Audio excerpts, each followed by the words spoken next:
Eventually, we arrived at the sector indicated on the map, and we hid Clovis away, where she would be safe.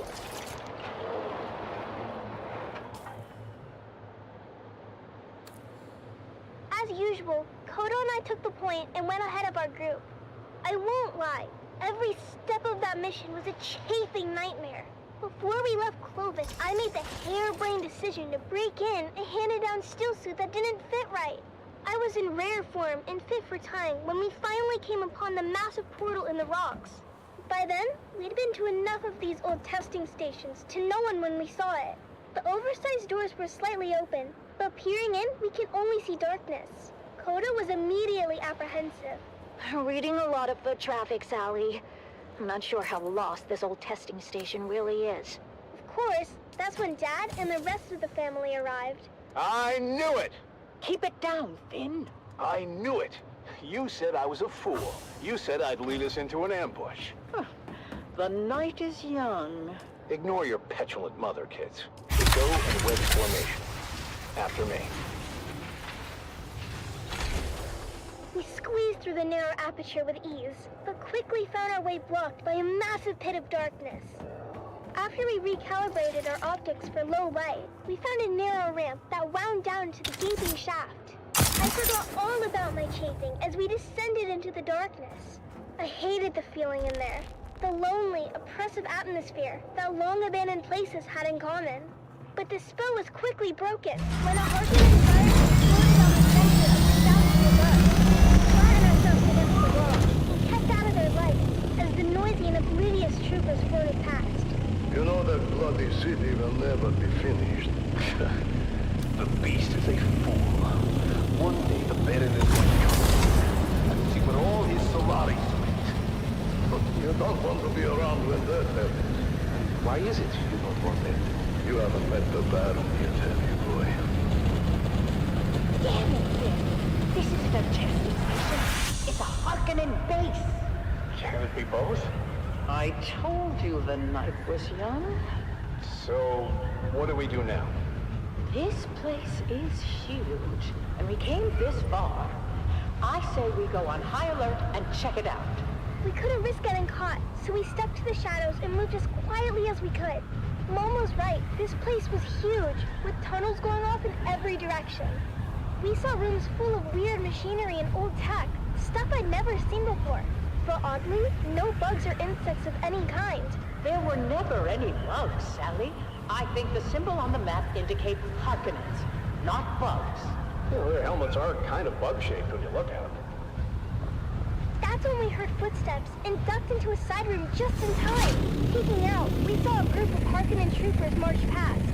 We didn't know how many there were in total, but any kind of combat would have brought the whole base down on us. My heart was pounding so hard, I was sure they'd hear it. After they were gone, the spirit of adventure had left us, and we resolved to get out of there as fast as we could. Koda and I really wanted to kill us a Harkonnen, but Mom told us it wasn't our time yet. We'd get our chance one day. But boy was she wrong, as we came face to face with the Harkonnen captain at the top of the round. Our daggers were already in hand. As I went high, Koda went low. Eyes and thighs, we called it, as we practiced the move so many times. That's how we killed our first Harkonnen. Koda took an ear for his collection and offered to help me start my own. But, ew, I told Koda no way. Once we made it back to Clovis, Dad sealed the hatch behind us as Mom brought her great engine to life. After we got back to Arakeen, Dad met his friend, Master Chin, and shared our findings. While we didn't score any decent salvage on the trip, Dad did receive a reward from the Atreides for providing them with actionable intelligence on the Harkonnen base. Apparently the location of that particular base had troubled them for a while. Last we heard, Gurney Halleck was on his way there with a heavy assault team. With that said, Atreides days are back at O'Gary's Imports. That's right, Sally. Discounts across the board if you serve the Duke and can prove it. Come find us on the Agora Concourse of the Grand Souk in Arakeen. Because at O'Gary's Imports, if you want it, we have it. And if we don't have it, we'll get it. Thanks, Dad. Until next time, this is your faithful Badland Scout, Sally O'Gary, signing off and reminding you to always check your six. And come back next time for another episode of the Wastelander Chronicles.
We've got it all for you today, from inspiring frontline stories to another exciting episode of everyone's favorite wandering swordsman.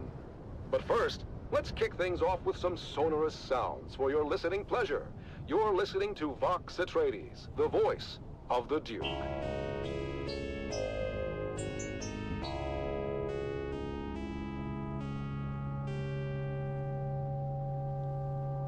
Lucky on others.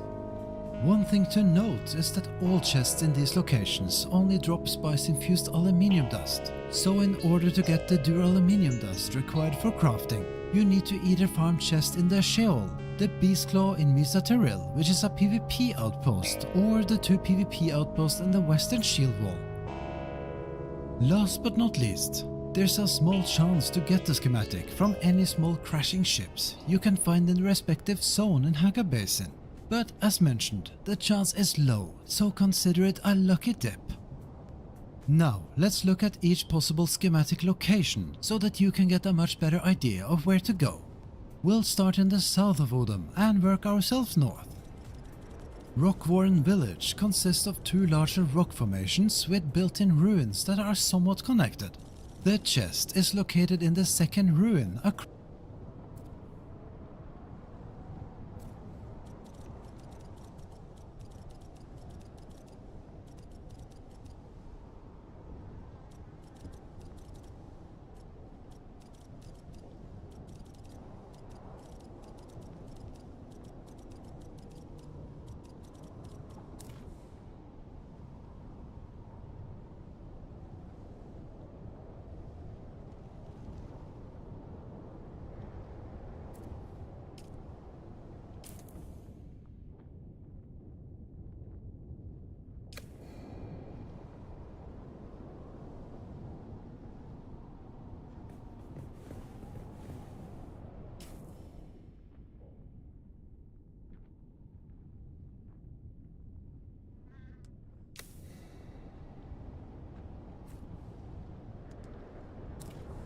Sector weather alert. A large sandstorm is approaching.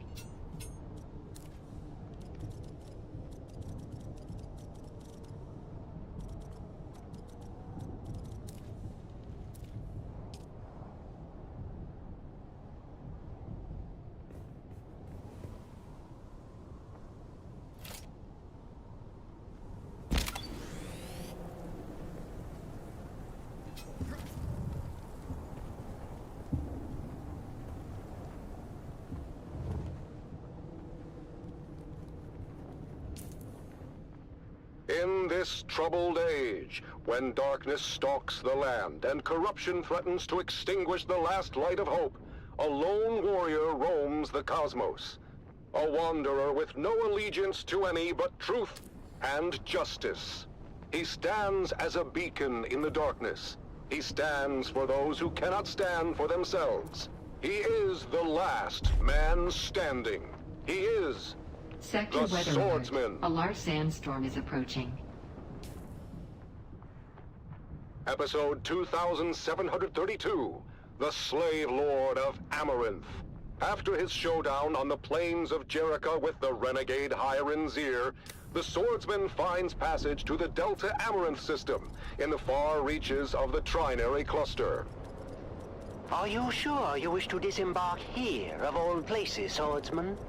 Amaranth 3 is a remote mining world of little import. No highliner is due to pass this way again for some time. I am sure, Guildsman. I will find my way. Very well. A Chome resupply freighter leaves within the hour. I have arranged your conveyance to the surface. Fare thee well, swordsman.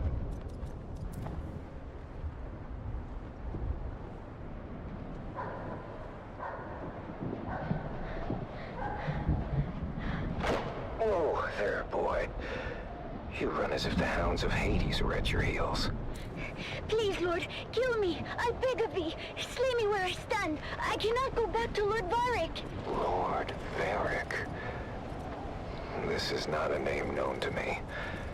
What house governs Sector this weather world, alert. boy? For A large many thousands of sandstorm is years, the approaching. stewardship of Amaranth 3 fell to a house minor with allegiances to the great house Waku. Waku is no more. Their systems were purged in the Third Coalsack War. Their holdings forfeit to the Spacing Guild. As you say, Sirrah. The boy speaks the truth, Lord. It's been 6 or so centuries now. And the Guild has not assumed control? This world must be in a ledger somewhere. Well, the Highliner comes like clockwork. But we get supplied, and then they're gone again. To wherever Highliners go.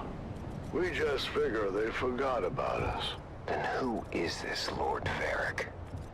Born a slave like his father before him. The Varrics took control when it became clear we were forgotten. A Mala, claiming lordship over other Mala. We must go, Sirrah. If Lord Varric's men find you, I don't know what they'll do. Take me to the slave called Varric. Justice will be served.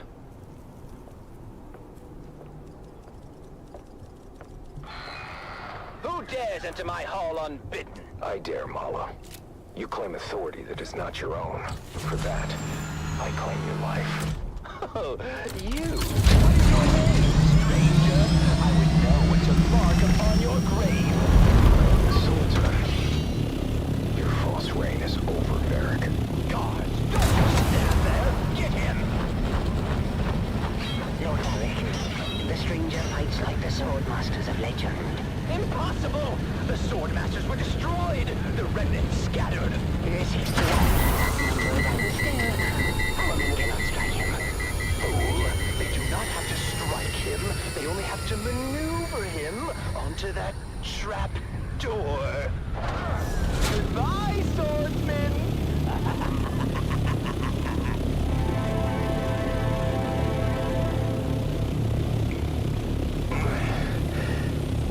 Save your breath, stranger. You took a brutal beating on the way down. Most do not survive the fall, as the bones in this dungeon attest. Dungeon. Below Lord Varric's audience chamber, I am Rodrigo. He is no lord. Not in any legitimate sense. I'm not sure what many here would appreciate. What else is a lord if not a title claimed by force? A lordship is an investiture governed by the Heritage Council in Section 437 through 441 of the Great Convention. It's a covenant, as old as the Imperium itself. But tell me then, stranger, the ones who established your covenant, how is it they claim their power, if not by force? How is it? You tire me, old man. Well, at least we agree that Varric is a pig. Rest now, stranger. You'll need your strength for what is ahead. Damn it, I oiled the hinge. Can he walk? Can you walk, stranger? Our last true governor had the unshakable people would rise against him and throw him down here. I helped to build this secret exit to ease his paranoia. Did it? Yes. Until House Waco fell. Then the people turned on him and threw him down here. But he escaped through a secret exit. No. He landed badly and died soon after. But we will escape from his secret exit. This is my daughter, Gina. She will lead us to safety.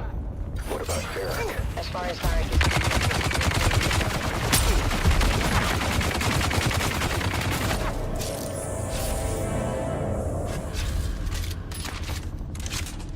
Easy now, swordsman. I've tended to your wounds. Thank you, both.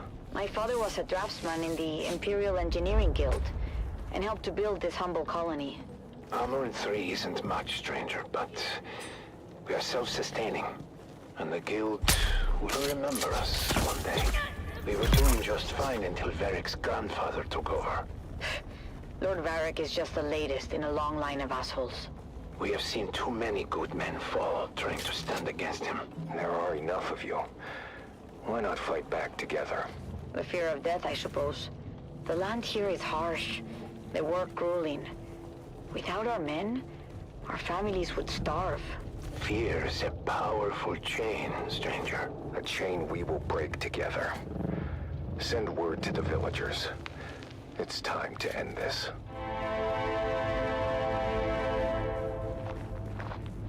Colonists, you've lived in fear of Varric's rule for too long.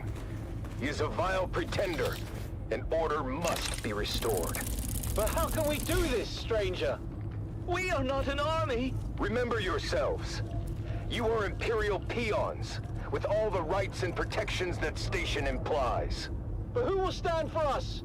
We've been waiting on the Spacing Guild for over 300 years. I will stand for you, and you will stand for yourselves. But how? I will train you, after I have forged a new sword.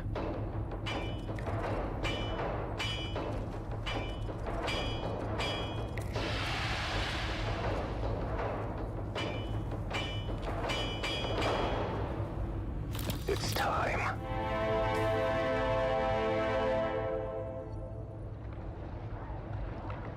Today we break the chains of bondage. Today, we fight! Huzzah! We've gone over the plan. When next we meet, it will be over the body of the dead slave called Varric. Huzzah! So then I told the farmer, if you cannot pay your proper tribute, perhaps your comely young daughter can pay it for you. Slave Lord Varric, your false reign ends now. You? But how? Guards, get him!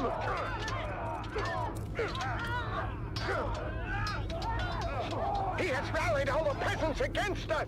They fight like demons! The stranger must have trained them! Face me, Varric. I will take care of the stranger myself.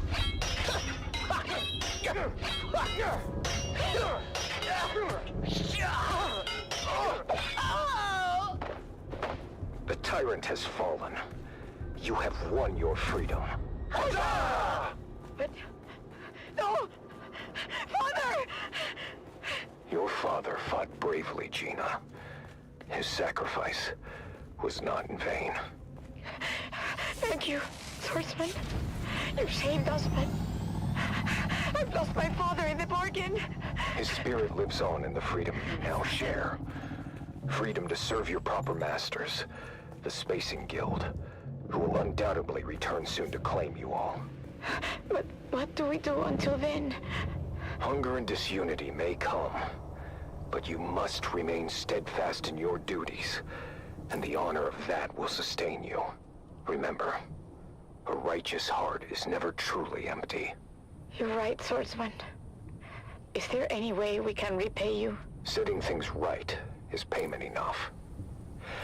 And now, I must move on. I'll never forget you, swordsman. Swordsman? Where did he go? And so, the swordsman leaves another world better than he found it. Join us next time for another chapter in the saga of the Swordsman.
twilight's glow, where shadows meet, a warrior stands on doomed feet. His sword, once bright, now dull with strife. Told countless lives. Fate, you've carved this path of pain through deserts vast, through blood and rain. Yet honor binds my heart tonight. For House Atreides, I still fight. Remember those who fell in fields whose courage were their only shields. Their names engraved in stars above. Their deeds, the legacy of love. In silence now, I take my leave. For battles end and souls must grieve. But know this truth, my comrades dear. In every heart, we still stand near.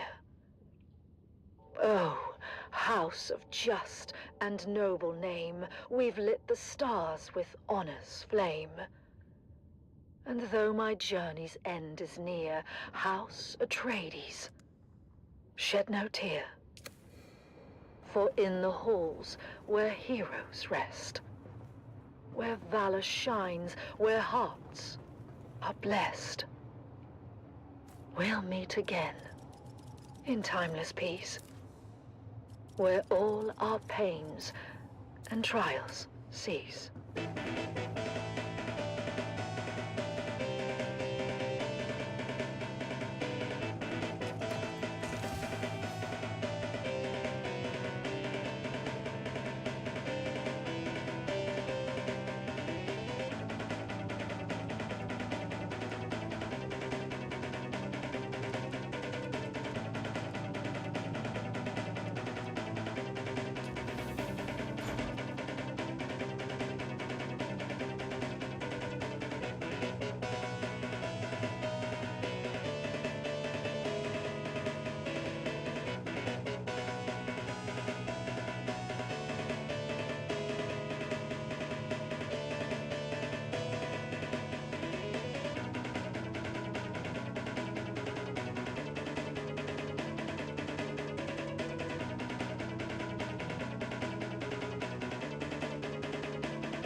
And now, another revealing episode of Through Their Eyes, first-hand accounts from the front lines, presented by your host, Redondo Monroe. Today we find ourselves at the storied bastion known as Helios Gate. Redondo sits down for an exclusive interview with Captain Marcus Amstrad of the Fighting Fifth. Captain Amstrad, thank you for joining us today. We've heard first-hand accounts from soldiers like Sergeant Creel, who've shared the brutal realities of life on the front lines. Can you tell us about the recent campaign in the Haga Basin, and what the strategic gains there mean for House Atreides? It is an honor to be here, Redondo.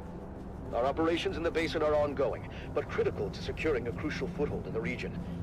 This operation underscores the strength and resilience of our forces, and our unwavering commitment to justice. Captain, while securing the Haga Basin is indeed significant, we've also heard about the heavy losses endured by our forces, including the illustrious unit known as Journey's Own.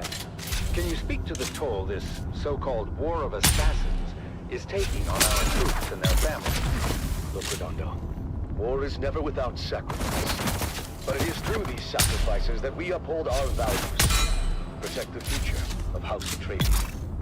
Our troopers understand the importance of their missions, and they complete them with honor and integrity. The morale of our troops remains strong, and their families can take pride in their courage and dedication. In previous episodes, we've heard how brutal some of these missions have been, and about the emotional toll on our soldiers. Sergeant Eric Thorne, for example, described the chaos and loss during the final days at Three Rock Station. How do you address the concerns of those who feel that the cost of this war is too high? The cost of freedom and justice is never too high. Every mission we complete, every campaign and every sacrifice we make brings us one step closer to a lasting peace and a brighter future for House Atreides. Our troops are well trained and well prepared to face the challenges before them. They do so with unwavering resolve. Captain, some have raised concerns about Someone's the ethical here. implications of our tactics Shields up. and the impact on civilian populations. How do we ensure that we maintain our moral high ground in this conflict? House Atreides has always held itself to the high standards of the Great Convention. Our tactics are designed to minimize harm to civilians and uphold the principles of that treaty. Any deviations from the standards are swiftly addressed and corrected. Our commitment to honorable warfare is unwavering.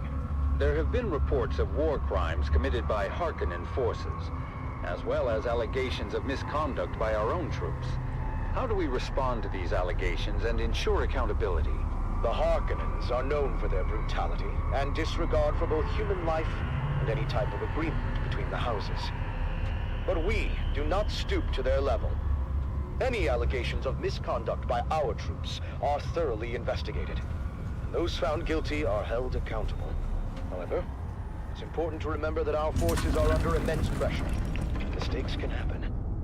We must focus on the bigger picture and the ultimate goal of victory and justice.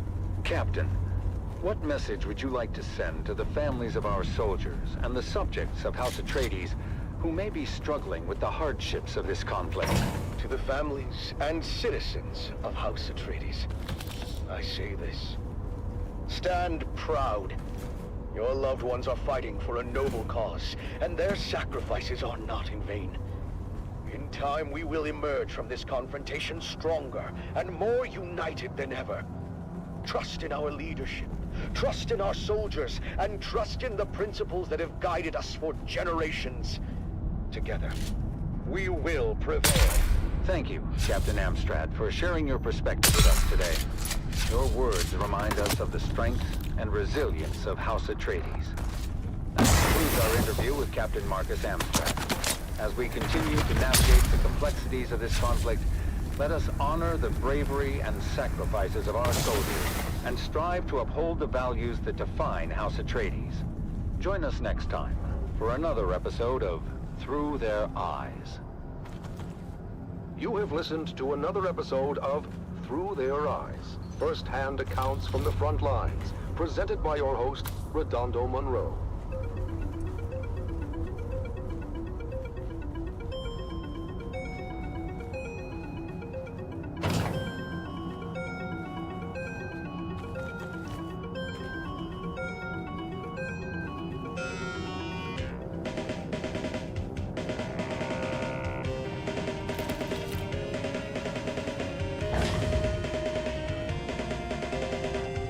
Dune, the battle for Arrakis.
This is Tolliver Cam, your faithful Communinet crier, spreading the word of the Duke and reminding you that hope is not weakness.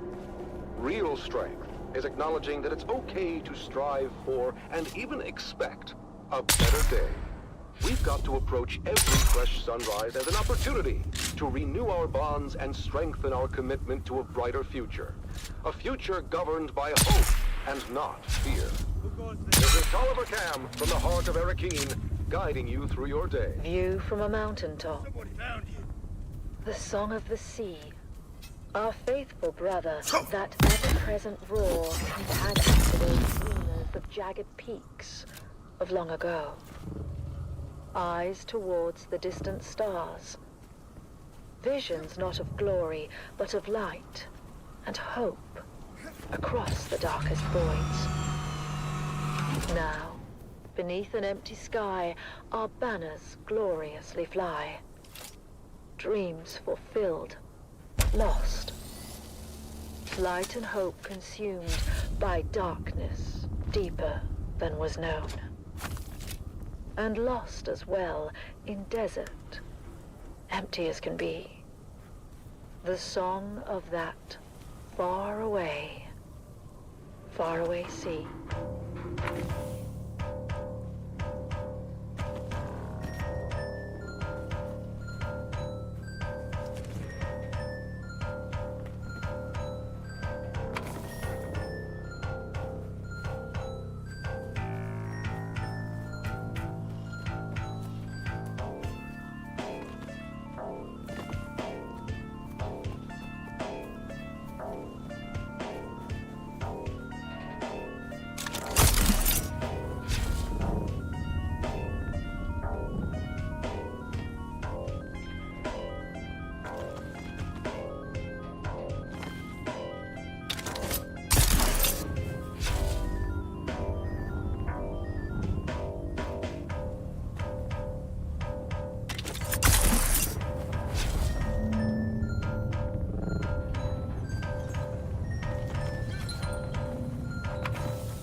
The battle for Arrakis.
And now, the inaugural episode of a brand new series. It's The Young Guardians. 3 young lives. 3 faithful aspirants to Duke Leto Atreides' fabled House Guard prepare for their final test at the War Gymnasium. A test that will challenge their training, their courage, and define their future as defenders of House Atreides. Our story begins on the Armatura Green at the Cala City campus of the Atreides War Gym. It is here where the finest young aspirants are honed into noble House troops. Shields up! Shields up! The honor of House Atreides rests on your shoulders! Defend yourself! You can't serve the Duke if you're dead! Among the recruits, 3 stand out. Taran, a farmer's son with unyielding determination. Lyra, a skilled sharpshooter born into poverty. And Aemon, a 5th-born Atreides cousin, striving to exceed the lofty expectations that come with his name. I won't let you down, Lyra. I've trained too hard to fail now. Keep your focus, Taran. We'll get through this together. Come on now, we've got a real chance to graduate top of class. But Taran, Lyra, and Aemon are not the only ones vying for the top spot. Another group of cadets, led by the arrogant and cunning Aiden, has been their main competition and antagonists throughout their time at the War Gym. Well, well, if it isn't the Golden Boy and his peon patrol. Tell me, Aemon, how does it feel to coast on your family name? Shut up, Aiden. He's earned his place just like everyone else. I guess your folks found someone else to milk the goats. Not worth it, Lyra. Focus on the test. We'll show them our work. As the aspirants ready themselves for graduation, only the final test stands in their way. A grueling 2-day endurance race to the summit of Mount Sayubi, known as the Peak of Valor Challenge. Ancient tradition states that the aspirants planting their flag atop the summit first will be named top of class. Come on, keep it up! We're almost there! Just a little bit further! Watch out for that loose rock! As Taryn and Tina Lyra's footing gives way, and she slides roughly to a ledge below. Go on without me! Plant the bloody flag! Not happening, Lyra. Atreides leave no man behind. Hang on, Lyra! We're coming! Meanwhile, Aiden and his group are hot on their heels and seize the opportunity to rush to the summit. Come on, you maggots! Dig deeper than you ever have before! We're almost there!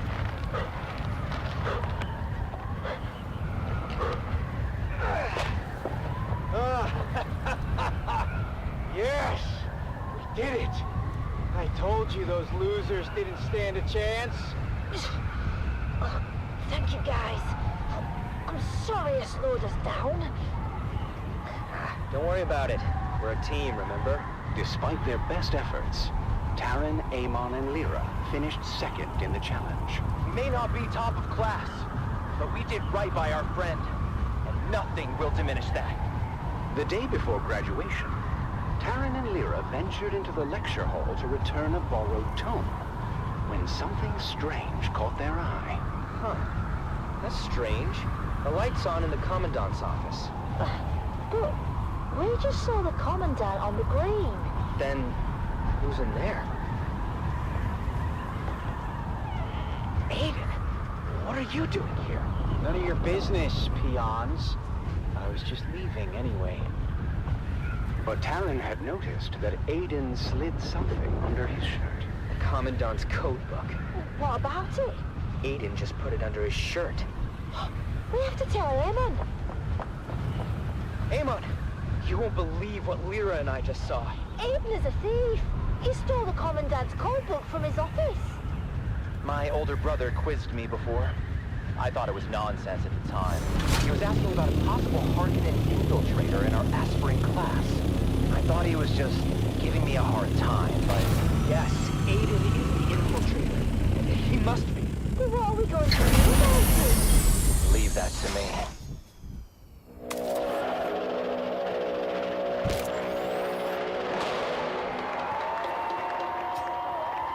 The graduation ceremony is a grand affair, as the Commandant presents deployment orders to the well-deserving class. Called to the stage, Aiden and his group walk triumphantly up the aisle, expecting to receive top-of-class honors. I told you fools who would end up on top. Aspirant Aiden, you and your group are hereby charged with espionage and treason against House Atreides. What? No, this is a misunderstanding. Unhand me! And since this is wartime, the Articles of Canley are clear on the sentence. As for the rest of you, you have all proven yourselves true warriors of House Atreides. You have earned the right to wear the Duke's coat of arms and uphold the responsibilities and traditions that come with it. Stand tall, for you are the future of our house. As Aiden and his group are led away by military police, Taryn, Amon, and Lyra rise together with the rest of the class, proud and vindicated. We did it! We actually did it! It's not about the accolades. It's about doing what's right. And so, with hearts full of pride and the weight of their ancestors' legacy resting upon their young shoulders, our young guardians go forth as true soldiers of House Atreides. I guess all that's left for us to do is unseal our orders and see where we're bound. Wherever we go, I just hope we're together. Shall we open them at the same time? On 3. 3, 2, 1. Arrakis. That's it then. We're going to war. Join us next time on The Young Guardians as our heroes continue their journey, facing new challenges as they uphold the legacy of House Atreides. Until then, remember, honor and loyalty are the true marks of a warrior.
Ever wonder what it's like out there beyond the safety of the city? where the sand shifts and ancient secrets hide beneath the dunes. Well, let me tell you, there's more than The Wastelander Chronicles takes us into the life of a scrappy young scavenger girl and her family as they brave war-torn battlefields, hunting salvage and other buried secrets. Stay tuned, because this is one tale you don't want to miss. It's the Wastelander Chronicles, brought to you by O'Gary's Imports. O'Gary's Imports. If you want it, we have it. And if we don't have it, we'll get it. Join us now as we journey to the blistering sands of Arrakis, where we follow the adventures of the O'Gary clan, a pioneering family of salvage experts, as they scour war-torn battlefields and crash sites to discover their next great haul.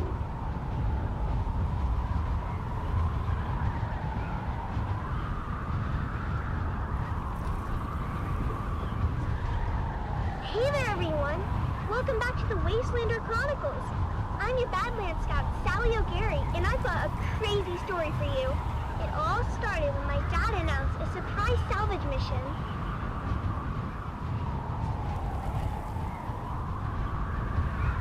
It was just after sunset. Dad has spent all day, as always, mining our storefront and listening to the space traffic controllers going about their business on the Communinet. I always tease Dad and ask how it is he can listen to those encrypted channels, and he just shushes me and tells me to clean my guns. But this was a day Dad's patience and extra-legal Communinet receiver paid off. He overheard a distress call from the Leopoldus, a light freighter carrying machine parts out of Bella to Goose. Now, you might be thinking, Sally, what's so darn exciting about machine parts? But in the salvage game, we learned that a ship listing machine parts on its cargo manifest could be carrying anything from precision lasgun barrels to cybernetic eyeballs, so it's worth the trip. Of course, Dad's not the best with his numbers, so it was up to Mom to triangulate the coordinates and plot our course to the crash site in the minor Erg. As always, when we piled into Clovis, our vintage 68 Chome Landmaster, Mom reminded us of the grim dangers waiting for us in the desert. Bandits, slavers, cultists, and of course, the old man of the desert himself, the Great Sandworm. When we finally arrived at the sector our coordinates were within, we hid Clovis under a tub and moved in on foot. As always, it was up to me and my little brother Coda to scout ahead and look for danger. Now, you might be thinking, Sally, that seems like a grown-up job. Why would you and your cute little brother be sent ahead to scout? The truth is, we rely on that cuteness to lull our enemies into a false sense of security. Then, we kill them real good. Coda can separate a man from his jewels in less than 2 seconds. I've seen him do it. But after a whole lot of dust and nothing, we finally came up upon the coordinates marked on our map. And what do you know? The crash ship was nowhere to be seen. Of course, Mom and Dad immediately set to arguing about it while the rest of us fanned out. You're an idiot, Finn O'Gary.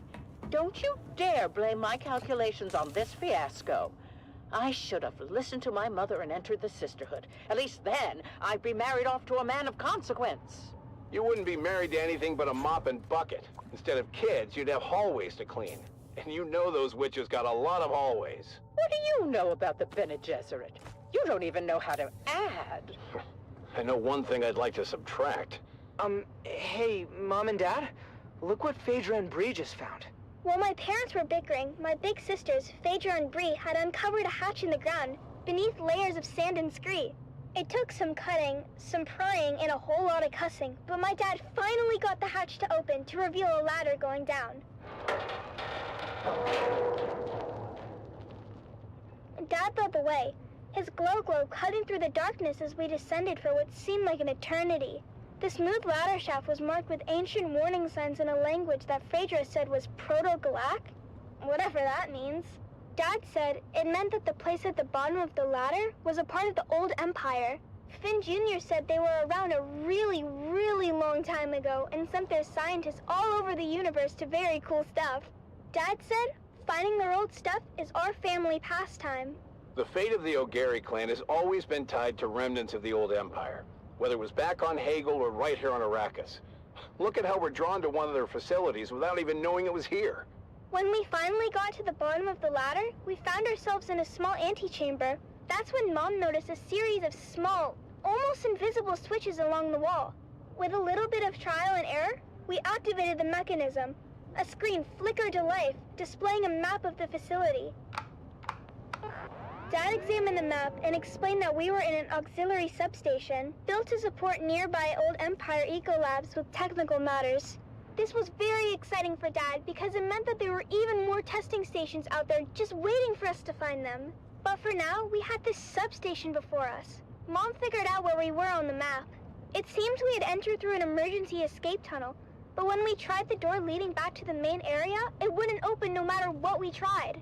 Dad began to despair, but Mom kept her head and found us another route back into the complex through a twisty utility duct. But there was a catch. The utility duct was incredibly narrow, too small for any grown-ups to fit through. This was my moment to shine. With a quick pep talk from my mom and a promise to be careful, I wriggled into the tight space, inching my way forward. The walls closed in around me, but in true Ogari spirit, I kept my cool, determined to reach the other side. About 30 meters in, I felt a tug on the safety rope tied around my waist. It had reached its limit. I couldn't go any further unless I disconnected it. Sally, you're at the end of the rope. You want to come back, hun? I can't turn around here. It's too tight. I'll have to disconnect and keep going. Are you sure, Sally? That's an awful risk.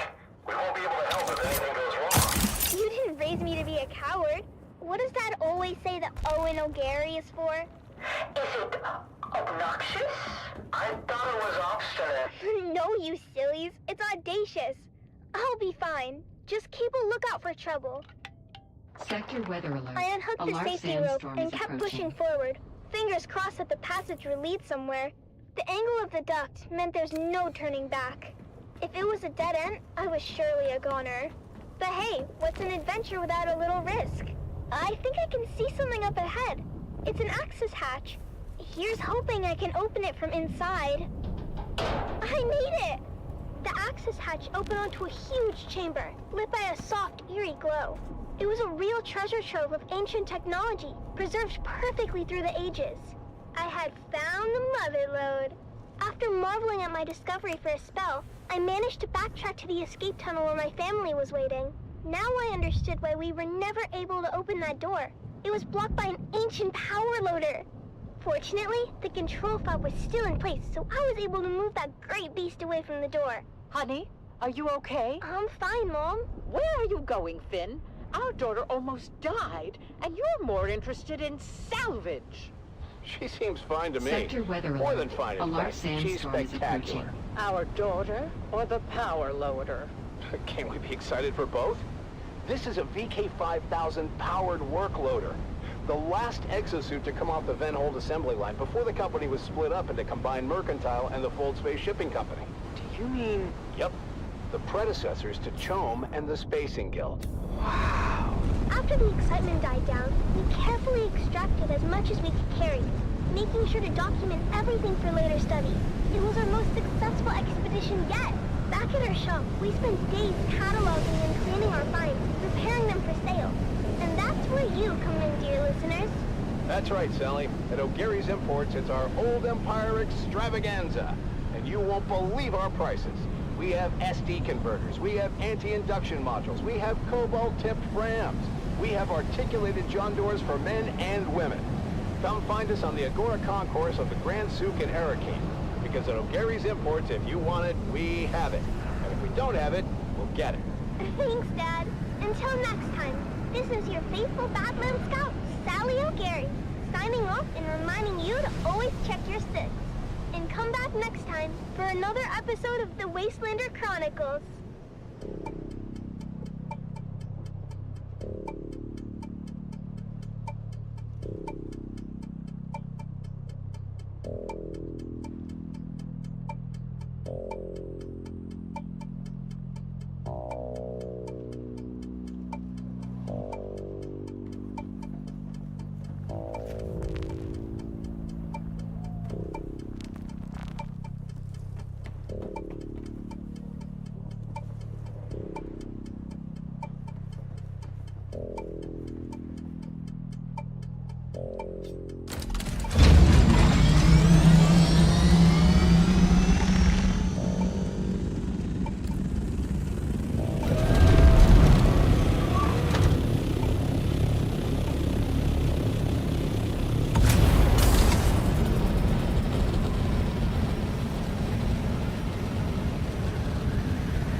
A song of two homes.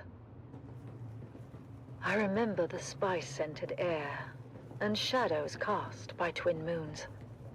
Fleeting light, dust devils dancing on the dunes. Gold on gold, a wind that whispers throughout empty nights. To rustle and caress the sand, the landscape shifts and sighs. Rises up and forms anew, sings a song to me. And I see our footprints, swallowed by the sandy sea. I recall the mist of morning tides and the scent of salt upon the breeze. Gentle and soothing, waves caressing the deep and restless seas.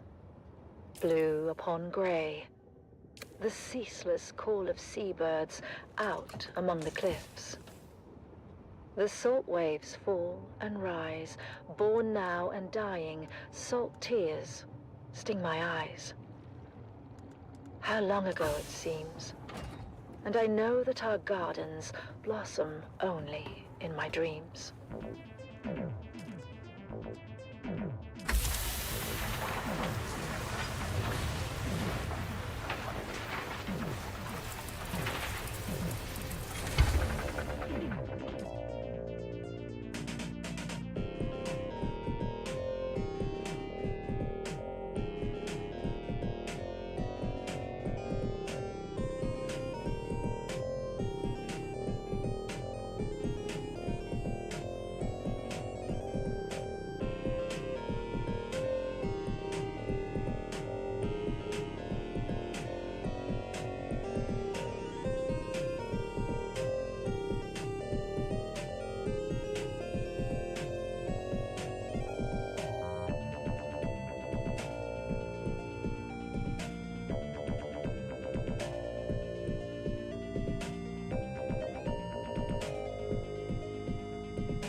It's going to be another hot one today, folks. It's already 70 degrees Celsius in the shade, and the day's just started.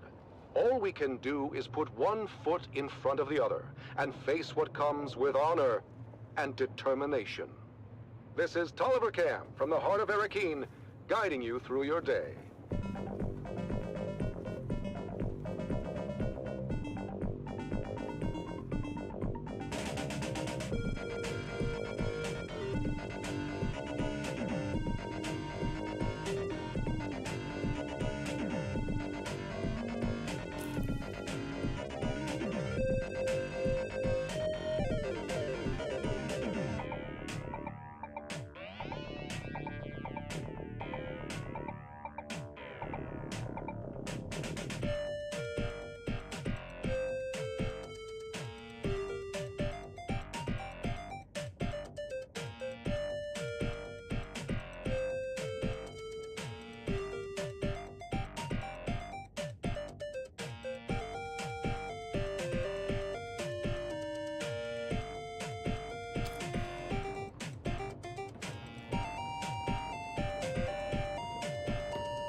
And now we bring you Through Their Eyes, first-hand accounts from the front lines, presented by your host, Redondo Monroe.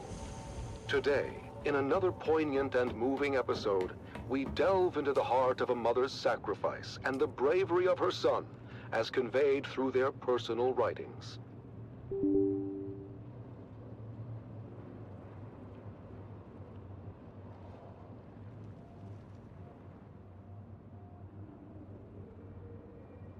Fiona Thorne, a devoted mother, has remained steadfast and resilient throughout the long years of conflict. Her diary reflects the unwavering morale of the Atreides families, supporting their loved ones and our fighting forces. One fateful day last year, our Special Missions cohort executed a daring raid against a Harkonnen position in the minor erg known as 3 Rock Station. Sergeant Eric Thorne, a highly trained member of the elite strike force known as Gurney's Own, was part of that operation.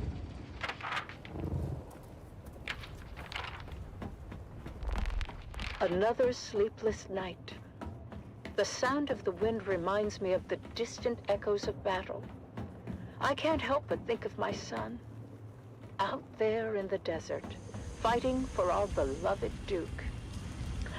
I've heard rumors that Eric was involved in the incursion at 3 Rock Station, and that the confrontation became very bloody. But still, he writes that his spirits remain high. I pray for his safety and the swift I have end of 50,000. his Oh, bloodshed. you're not.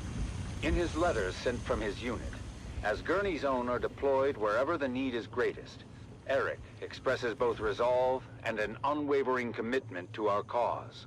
Mother, the Harkonnens fight viciously, but our intelligence is sound, and we are able to hit them at their weakest. It's hard to remember the peace and serene beauty of our beloved Caladan when all you see is sand and blood. The soldiers in my unit are strong and determined, and I draw strength from their courage. I miss you and home dearly, but I know our struggle is just. After the fierce fighting at 3 Rock Station, Eric's unit was redeployed to the Western Reach, striking against Harkonnen spice crews in the deep desert. Through sheer determination, a critical position was taken, but at great cost. The news I hear about Eric's unit is grim. Many lives lost, including some of Eric's closest friends. My heart aches for him and for all the families grieving tonight. Mother, I feel that our small unit is a valuable resource in this war of assassins, but we've lost many good men. My dear friends, it's hard to keep faith when you see so much death. The Harkonnens are brutal and show no mercy, Mother. They burned our wounded alive, and I've seen them torture our captives in ways I can hardly describe. But I remember what you always said about our duty to the Duke, about honor and courage. I try to live by those words, even when everything seems lost. As the confrontations along the demarcation lines grew fiercer, Gurney's own succeeded in breaking the Harkonnen supply lines, but in many of the missions, they suffered heavy casualties. News has reached us of another successful operation.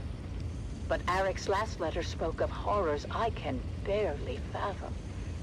I am hoping now, beyond hope, that his unit will be given reprieve, and that my son will be returned to me. But destiny willed it otherwise, and Gurney's own were deployed once again to undermine Harkonnen positions near the shield wall. From the mission camp, Arik writes, Dear Mother, I don't know when I'll be able to ride again. The Harkonnen positions are strong, and however careful our planning, we are sure to sustain grave losses. But still, none of us hesitates. We fight for House Atreides, for our people. Though I must confess, even the glory of Three Rock Station feels hollow amidst the bloodshed I now have witnessed. I must tell you, Atreides operatives too have been driven to acts I thought unimaginable. And we do what we must to secure victory, but I wonder at the cost to our souls. I miss you. I fear I may never see you again. Later that same month, it was reported that Sergeant Eric Thorne was declared missing in action during a clandestine raid. His mother's heartache reminds us of the ultimate sacrifice made by so many. Arik is missing. My son, my brave boy, lost to this endless war. I am proud of him, of his courage and his honor. But I cannot help the bitterness that fills my heart. We give so much, and for what? What good is the... and the when the endless sands of Arrakis swallow our children whole? Fiona Thorne's sacrifice is a testament to the strength and resilience of House Atreides. Let us honor her and all those who endure the trials of this war, as we strive for a future where their sacrifices are not in vain. You have listened to another episode of Through Their Eyes, first-hand accounts from the front lines, presented by your host, Redondo Monroe.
And now, we journey to the front lines with another episode of The Young Guardians, as we follow 3 young cadets on their journeys to glory. And now, The Young Guardians continues, a captivating saga of bravery, loyalty, and sacrifice. When we last left our 3 young House Atreides aspirants, they had received their orders to join the War of Assassins on Arrakis. After crossing the known universe on a guild highliner, our heroes are briefed on what awaits them in the desert sands below. Now, you must think of the planet's surface as you would any environment hostile to human life. Because make no mistake, troopers, while you're there, while there's oxygen to breathe and the atmosphere won't kill you outright, everything else will. Destination is here. Bastion-class fortress overlooking the northern frontier. You'll be reinforcing 3 Company of the 5th Rapid Deployment Cohort. Captain Amstrad and the Fighting 5th have repelled no less than 23 direct enemy actions in the last standard quarter. That means you'll be relieving some tired and haggard troops. And, just remember why you're here and who you're fighting for. That's right, for the Duke. As our 3 young guardians cross the gangway to their dropship, certain nerves and anxieties rose to the surface. Are you okay? Whoa, you just missed a trooper on the lower gangway. We didn't even notice. Gross. Yeah, I'm okay. Oh, I think that slig chowder isn't sitting too well. It's okay to be nervous, Taran. I'm bloody terrified. Although I'm not sure if I'm more afraid of the Harkonnen or the planet itself. Yeah, both are horrible. But my greatest fear is failure and letting my family down. That's hogwash. You've already lived up to your family name. We were top of our class at the war gym. Our names are inscribed on the Great Pillar. After Aiden and his crew were disqualified and summarily executed. Yeah, but I have so much pressure on me to perform. You peons can't possibly understand what it's like to be not familiar. To live under a microscope with 1,000 rules for every little thing. Sometimes I'm jealous of the freedom you guys have. Freedom to talk for every waking hour. Or freedom to starve when the crop yield is low. What about freedom to be beaten if we bump into one of our betters? You know what I mean. I'm sorry, guys. I'm just worried about our deployment. Worried about what? My brother says Helios Gate is outdated and of limited strategic value. So? 23 direct enemy actions in the last standard quarter. Is it really worth the risk? I thought you wanted to prove yourself, Golden Boy. Life must be so hard as a noble. Okay. I'm an ass. Lay off me. Look, we just need to stick together and remember our training. And who knows? These things ebb and flow. We may not even see any action for quite some time.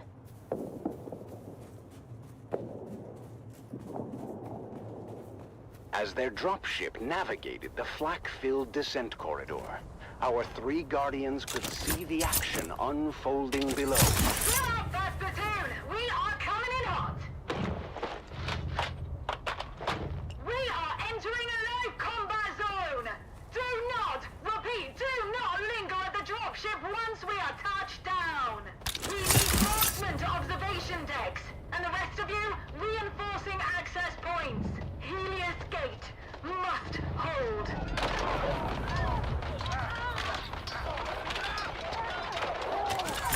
Taran, Lyra, and Amon are deployed to different positions around the Helios Gate fortress. Taran is stationed at the main gate, ready to repel all comers, while Lyra is perched on an observation deck with scope and las rifle. They're trying to cut the gate solenoids. We need a marksman tasked on the front gate.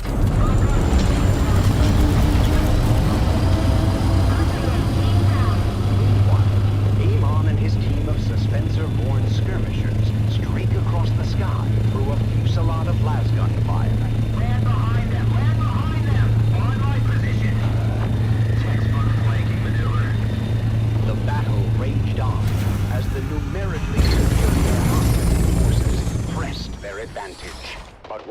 defenders of Helios Gate were outgunned and outnumbered, their fighting spirit remained unbroken.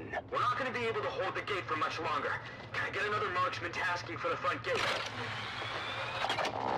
Negative, Trooper. We've got all guns keeping their ornithopters at bay.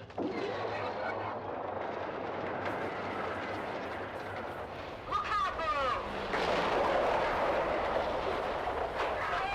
That squashed some odds. As day turns to night, the Harkonnen forces prepare for a final desperate assault. The defenders, exhausted but resolute, ready themselves once again for the coming battle. This is it, Troopers! Helios Gate stands tall once again! We have gunships coming in on an assault vector from Para East. We just need to hang on until they get here. For the Duke!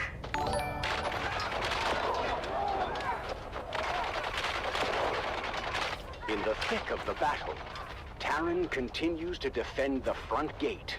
His strength and determination an inspiration Thank you for subbing. to those around him. Trying to break through the old-fashioned way. Lyra's precision fire thins the ranks of the oncoming enemy as Amon is redeployed to the battlements. I've been hit! The front gate isn't gonna hold! Terran finds himself in a perilous situation. He is injured, and the position he holds is about to be overrun by the enemy. Lyra, from her vantage point, sees Terran's predicament and desperately tries to provide cover fire. Hold on, Trooper. I'm trying to cover you. Still down many. But then, just as hope seems lost, Amon streaks the Spencerborn across the sky and fights his way to his fellow young guardian.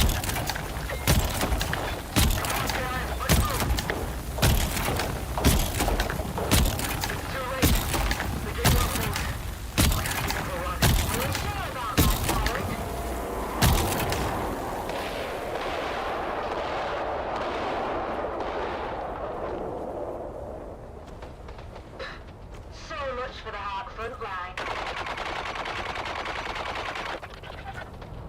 That's it. They're falling back. And they're broken. When the smoke clears, the casualties on both sides are many.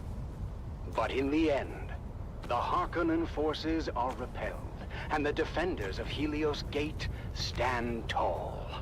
But at what cost? You've done your Duke proud this day, troopers. Helios Gate stands because of your bravery. We did it. We really did it. 23 confirmed kills. I'm told that's a fortress record for newbies. And this is just the beginning. Now they know what we're capable of. For House Atreides, and for each other, we'll face all comers together. And so, the siege of Helios Gate comes to an end, marking the first of many trials our young guardians will face. Their journey of honor and courage has truly begun. Join us next time on The Young Guardians as our heroes continue their journey, facing new challenges as they uphold the legacy of House Atreides. Until then, remember, honor and loyalty are the true marks of a warrior.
commune at fire, spreading the word of the Duke and reminding you it will get better. War is hell, but our cause is just, and there's no other possible outcome than total victory.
Jaws of death.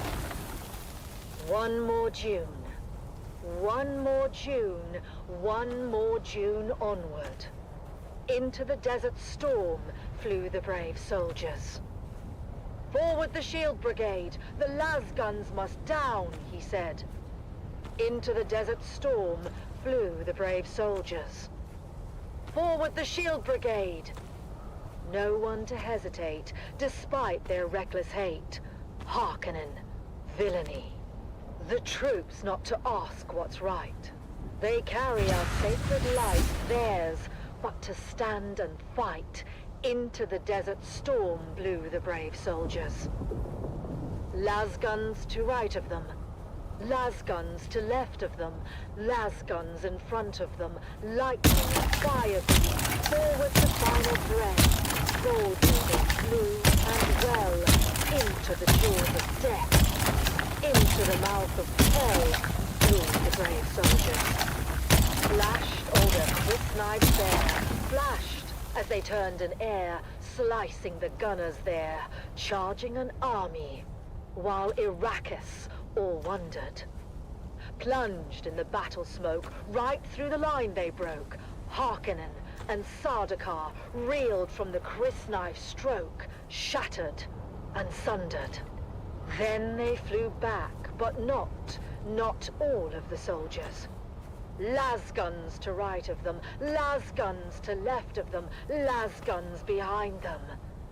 Lightning and fire beam forward to final breath. They that had fought so well came through the jaws of death. Back from the mouth of hell, all that was left of them, left of the soldiers. Ne'er will their glory fade. Oh, the wild charge they made. Atreides, we get to them. Honor the charge they made. Honor the shield brigade. Oh, the soldiers.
Hello?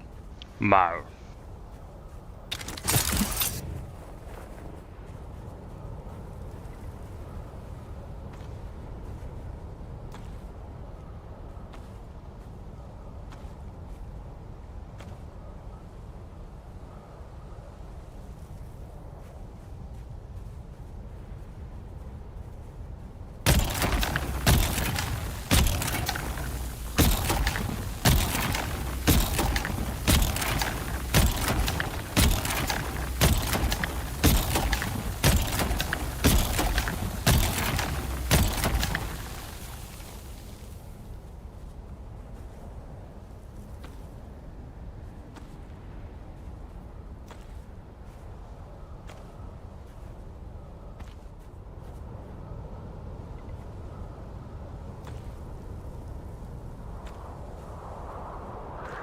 It's the Wastelander Chronicles, brought to you by O'Gary's Imports. O'Gary's Imports. If you want it, we have it. And if we don't have it, we'll get it.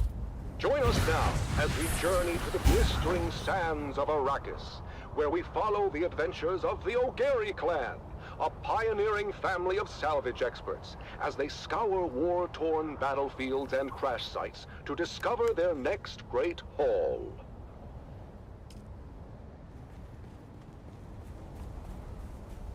Hey there, everyone! Welcome back to the Wastelander Chronicles. I'm your Badland Scout, Sally O'Gary, back with another wild adventure from the Wastelander Chronicles. Today's story is a real nail-biter. We were out in the Hogga Basin, tracking an all-port freighter, when we had the most incredible and terrifying encounter. Let me tell you all about it. We were cruising along in Clovis, our trusty 68 Shom Landmaster. It was supposed to be a routine trip, nothing special. But then, out of nowhere, a rock slide showered down from above and blocked our way. And when the sand and dust settled, we were surrounded. Over a dozen of the fearsome desert warriors, known as the Fremen, materialized from the gloom. At least we thought they were Fremen. But their faces were hidden behind weird iron helmets. But Fremen or no, these guys were all business. The one with the biggest helmet stepped forward. He seemed to be in charge and didn't waste any time accusing us of trespassing on Masquerade territory. Masquerade? I've heard of these clowns. Maybe not a good time for name-calling, hon. We tried to explain that we were just friendly explorers, but they weren't having any of it. The one in the big helmet said we were infidels, defiling the electric worms in the land. Alright, I'm coming back to base with some flour sand, and then I'll be going to Imperial Testing Station number 60. Well, was he talking to you, or were you talking to him? Here we go. I'm just asking. Don't I have a right to know why my wife is always chatting up the handsome sheriff? He gives good intel. Is that what you call it? By that point, I guess Big Helmet had enough of Mom and Dad's bickering, because he got real mad and ordered us buried up to our necks in the sand. But just as we were gonna drop into the chin-deep pit, something incredible happened. The Masquerade started yelling about something they call Shai Hulud, and lit out of there like their tails were on fire. Turns out, Shai Hulud is the local name for the big sandworms. Well, I don't have to tell you what happened next. The ground started rumbling and rumbling like never before. I swear it must have been one of those super granddaddy sandworms you hear about living in the deepest desert. I figured it must have took a wrong turn at the shield wall and ended up on our heels. But I'll tell you what, when it comes to worms, Mom and Dad know their business and led us to safety on a rock island with practiced precision. When the dust settled, the worm was gone and there was no sign of the Masquerade. Or was there? I've got their trail. Good job, son. Follow it. And why are we following it again? They threatened my babies. The trail led to a depression in the rocks where the Masquerade had made camp. They posted guards, but they were no match for us. The best part is, after we killed them all, I found an old handwritten map tucked into Big Helmet's boot.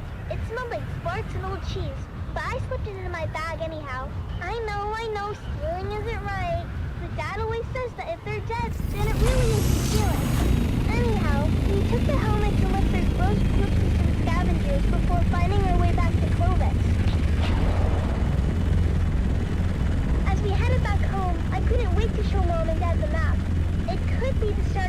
big adventure. Back at our shop, we spend days spit shining the helmets to a mirror polish as we get them ready for you, dear listeners. That's right, Sally. At O'Gary's Imports, it's Masquerade. We won't be undersold. We have big helmets. We have ugly helmets. We have big and ugly helmets. Come find us on the Agora Concourse of the Grand Souk in Arakeen. Because at O'Gary's Imports, if you want it, we have it. And if we don't have it, we'll get it. Thanks, Dad. Until next time, this is your faithful Badland Scout, Sally O'Gary, signing off and reminding you to always check your six. And come back next time for another episode of the Wastelander Chronicles. How about that, folks? The deep desert holds more than just spice and sand. It holds stories of resilience, of daring, and of discovery.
Hey, is there not a Holtzman Shield 4? I guess not. I'm wearing Mark 5. Damn. Well, I don't have Dura aluminum and I don't have steel, so I guess I'm mining. Or I can make you one.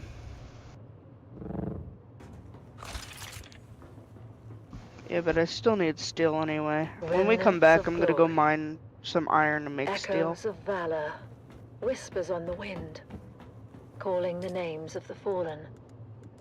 Brave souls, now but shadows in the dunes. The remnants of glory. Desert silence, Oh, what the hell? broken by memory. Did you give me all of these filters? A large sandstorm is Shifting approaching. with each sacrifice. Oh, my overflow Lives might... given. Is that...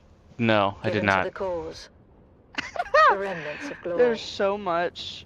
My lube overflow and is flowing. filters. Yeah, Of gallant don't take my deeds, shit. echoes in The Diddy annals of Mansion is history. happening. History, written in blood and That's sweat. hilarious, though. I The am gonna take one of these remnants of glory. construction tools, though. In the I silence, don't remember whether or not we they're mine. remember names and faces. That's really funny, though. Faded but not Fucking forgotten. filters. Their legacy Lube. of flame undying. Glory may fade, but honor remains. I have an entire guiding container star. specifically for lube. Eternal. The remnants of glory. In the stillness, whispers linger, ghosts of battles fought. Won or lost, You're but not welcome for forgotten letting their you know. echoes. I totally would have stolen the fucking Echoes lubricant. of valor. Sector weather alert. A large sandstorm is approaching.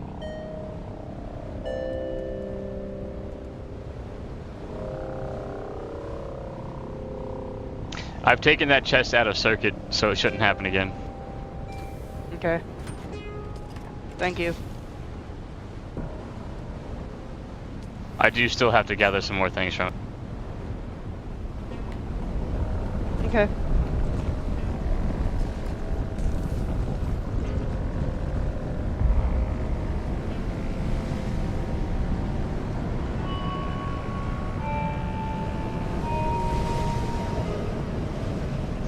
I think it's too late, but don't make the Haria Leaderjohn Mark 1. Don't make any of them. What, you mean the one that I have in my inventory? Yeah. Does it start with H-A-G-R-A? Oh, no, well, yeah. Don't use that one. I just use it because it's still there. I think it's bugged right now. It's supposed to contain more than what it does, but it's supposed to be a lightweight Leaderjohn. But I think it's bugged because its container capacity is only 1,500, but the other one that's below it is 10,000.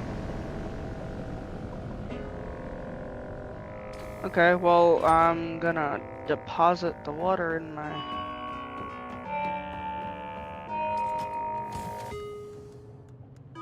thing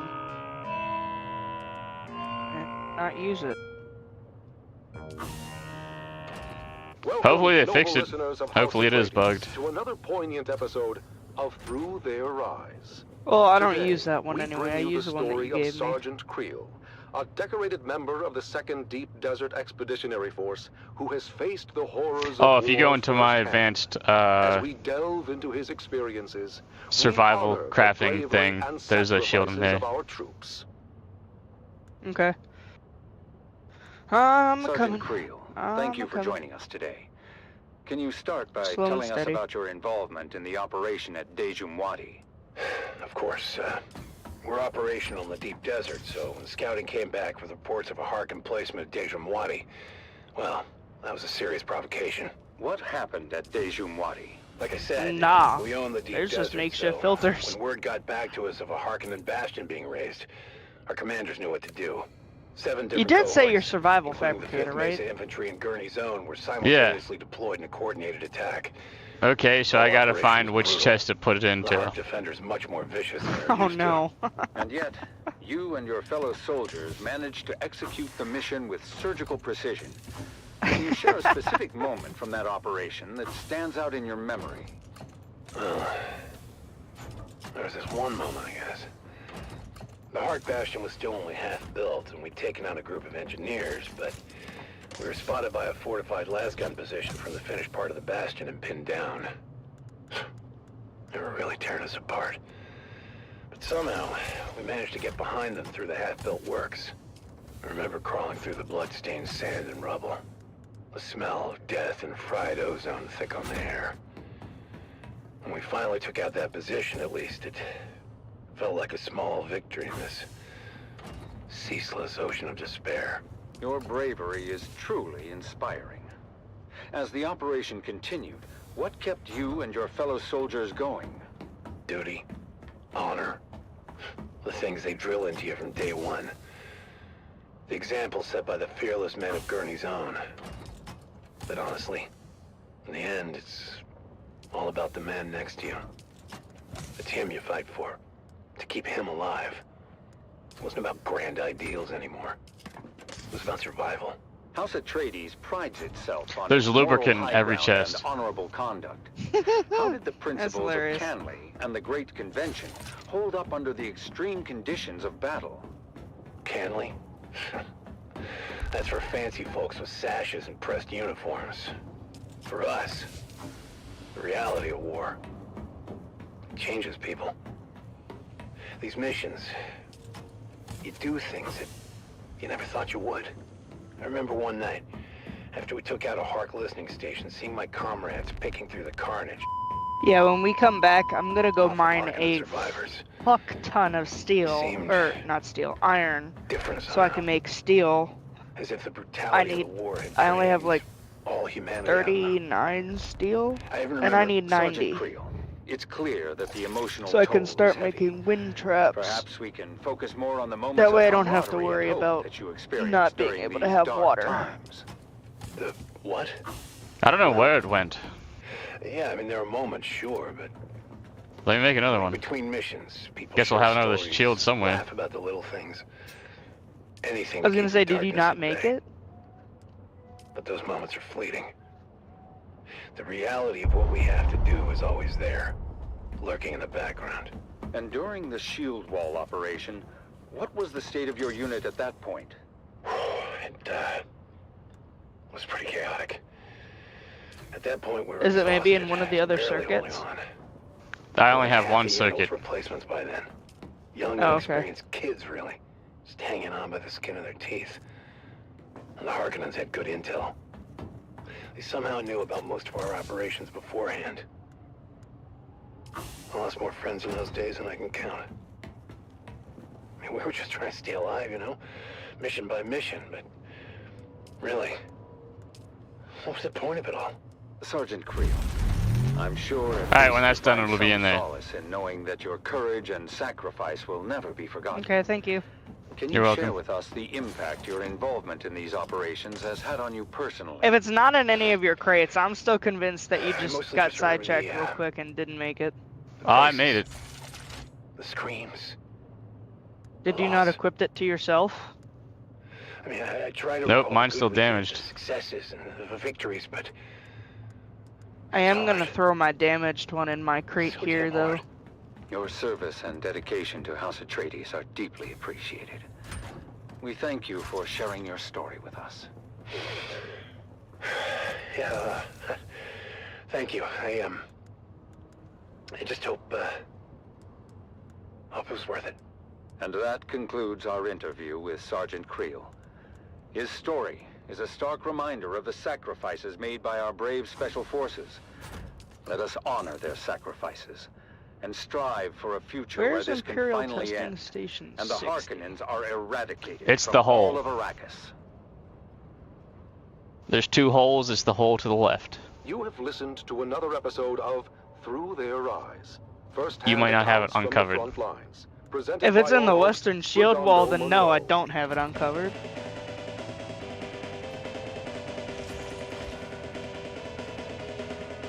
As a matter of fact, I'm gonna go grab my probe and probe ammo. Oh, so no. I can uncover it. What? Grabbing the probe?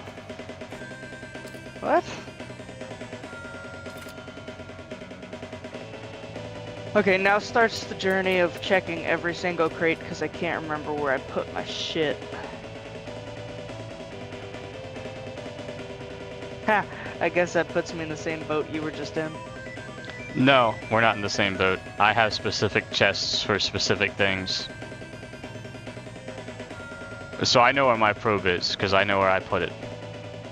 Well, normally I leave it in my room, but I'm running around so much that I might have to make, like, crates where I normally grab stuff and just throw them everywhere.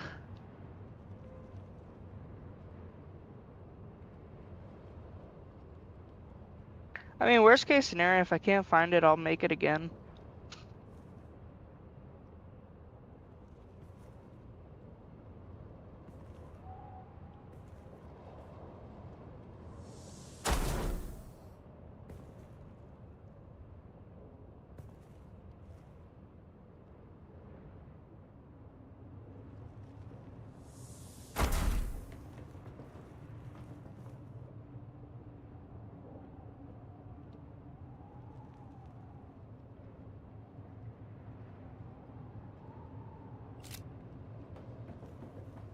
Had to make a few more crates before I fucking load everything up with lubricant.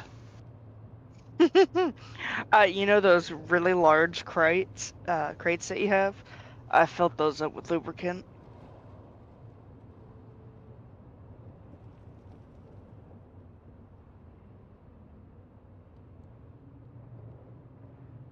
In twilight's glow where shadows meet, a warrior stands on weary feet. His sword, once bright, now dulled with strife, reflects the toll of countless lives. Oh, fate, you've carved this path of pain, through deserts vast, through blood and rain. Yet honor binds my heart tonight, for House Atreides I still fight. Remember those who fell in fields, whose courage were their only shields. Their names engraved in stars above, their deeds the legacy of love. In silence, now, I take my leave, for battles end, and souls must grieve. But know this truth, my comrades dear, in every heart we still stand near. O house of just and noble name, we've lit the stars with honor's flame. And though my journey's end is near, House Atreides, shed no tear. For in the halls where heroes rest, where valor shines, where hearts are blessed, we'll meet again in timeless peace, where all our pains and trials cease. In twilight's glow where shadows meet, a warrior stands on weary feet. His sword, once bright, now dulled with strife, reflects the toll of countless lives. Oh, fate, you've carved this path of pain, through deserts vast, through blood and rain. Yet honor binds my heart tonight, for House Atreides I still fight. Remember those who fell in fields, whose courage were their only shields. Their names engraved in stars above, their deeds the legacy of love. In silence, now, I take my leave, for battles end, and souls must grieve. But know this truth, my comrades dear, in every heart we still stand near. O house of just and noble name, we've lit the stars with honor's flame. And though my journey's end is near, House Atreides, shed no tear. For in the halls where heroes rest, where valor shines, where hearts are blessed, we'll meet again in timeless peace, where all our pains and trials cease. Powerful words that remind us of the courage and resolve that lives in every Atreides heart.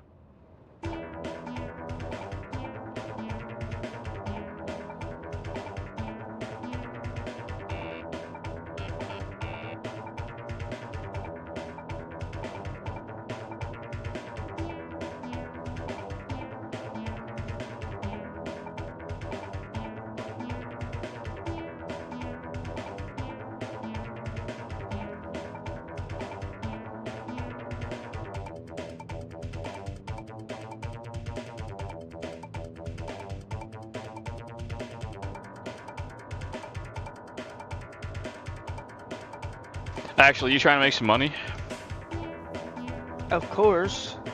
So we won't be able to use the money until the next patch. But remember last night when I was trying to farm that Cutteray? The chests have just respawned. Empty your inventory.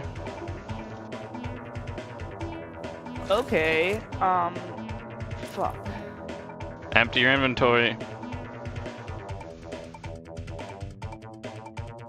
Well, we're not going to be picking up much, but meet me at Stonestead Village, just in the northeast of the Odham. Okay.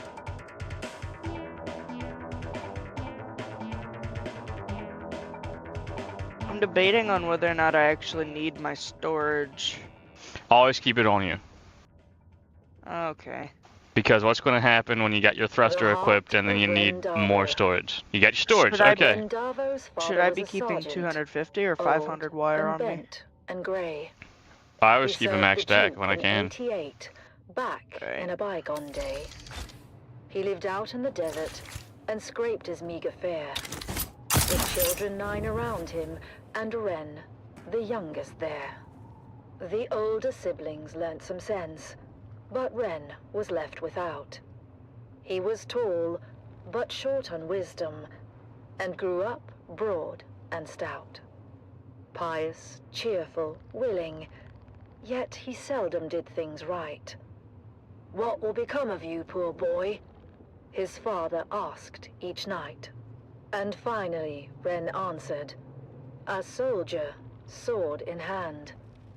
If all else fails, at least I can still die for Duke and land." Ren packed his bag and went to join the brave Atreides troop. Strong and fit, and healthy too, he was welcomed in the group.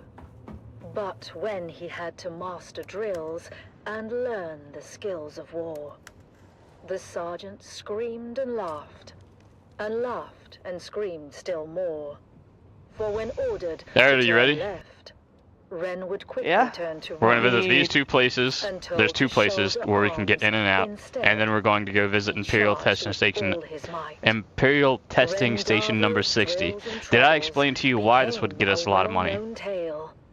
I don't think you did. Because once the 12th happens, this new update where they switch the spots of flower sand, they're also going to change the place of this specific schematic that's only a 10% drop rate into the deep desert. What the fuck? So if we get it, people will want it. I already got one. So you're trying to sell it for the most ridiculous amount of money. What happens if we get like 2 or 3? Well then, I'm going to keep one for myself. I might keep them all for myself if they don't sell well, but it's money if it does so well. But regardless, like I'm stocking up on flower sand, we should stock up on these schematics too, because I'm not trying to go into the deep desert.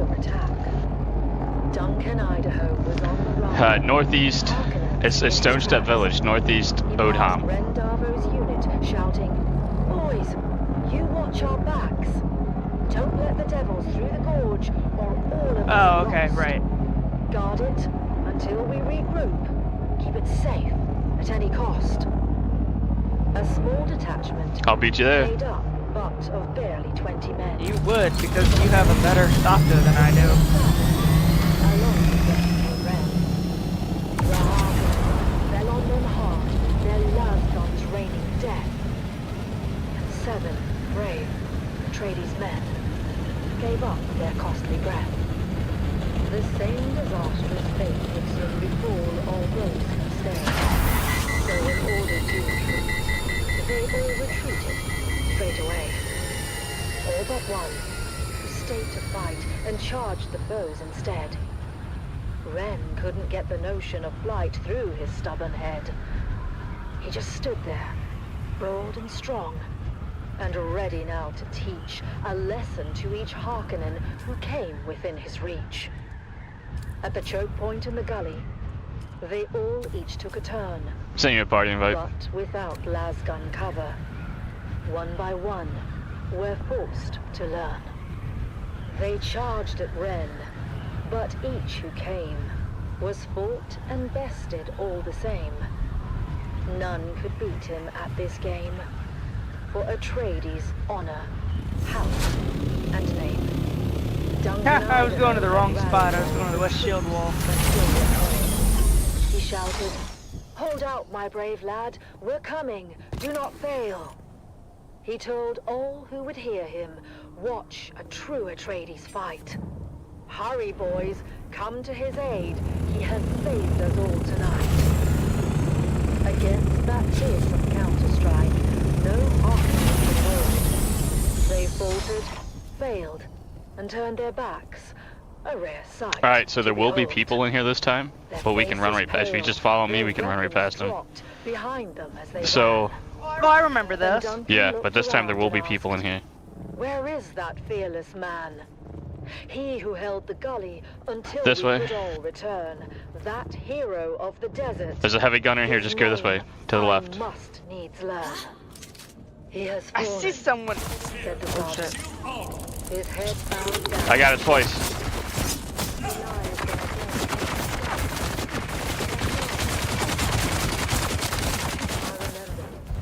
Said Idaho, of Ren, who'd seemed to rest, but for the Hurry, hurry, hurry! Oh shit, I got the eviscerator. Did you get it all? Yeah. Get back out the same way we got in.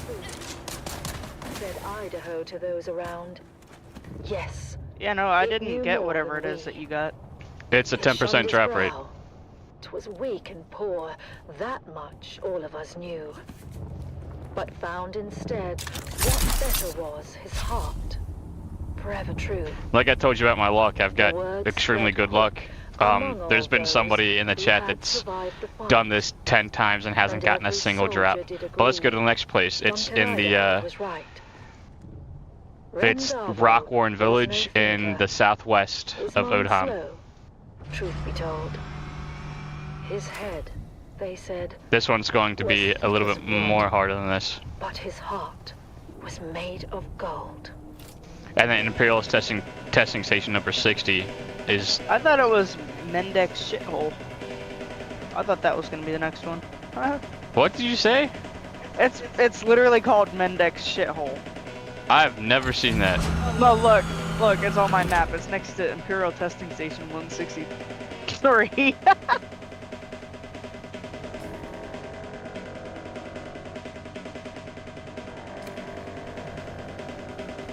That's a weird... They're getting banned. They're getting banned. No, that's the name of it though. That's the problem. Well, yeah, they're getting banned. Funcom's getting banned off a... I don't know. Can you ban a game for having the illegal words? I don't know.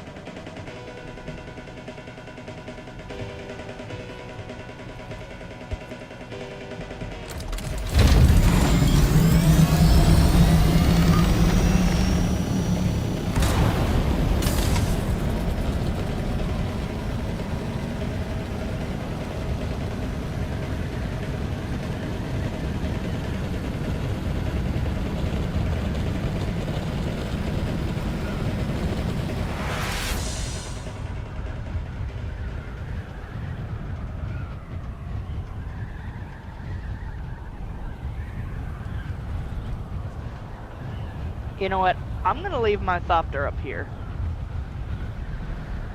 No, I'm not.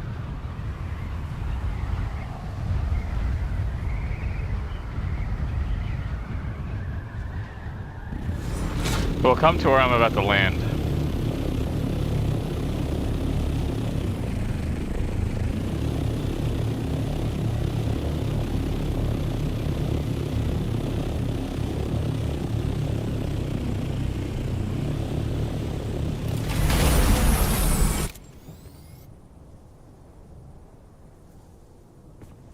So there will be people in here. We'll have to confront them. And be, hey! What? What do you mean? What? Oh, okay. I freaked out. It had not enough power. It's because I was using my thing. My other thing. Oh no, to activate the shield you need all of your power for some reason.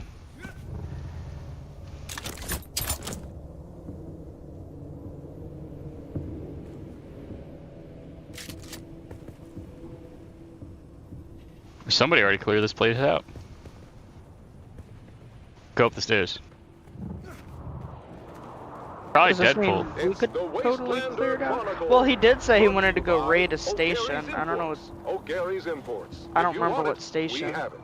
But he was asking around. He was like, hey, anybody want to help me? Join us now as we journey to the blistering sands of Arrakis, where we follow the adventures of the O'Gary clan, a pioneering family of salvage experts, as they scour war-torn battlefields and crash sites to discover their next great haul.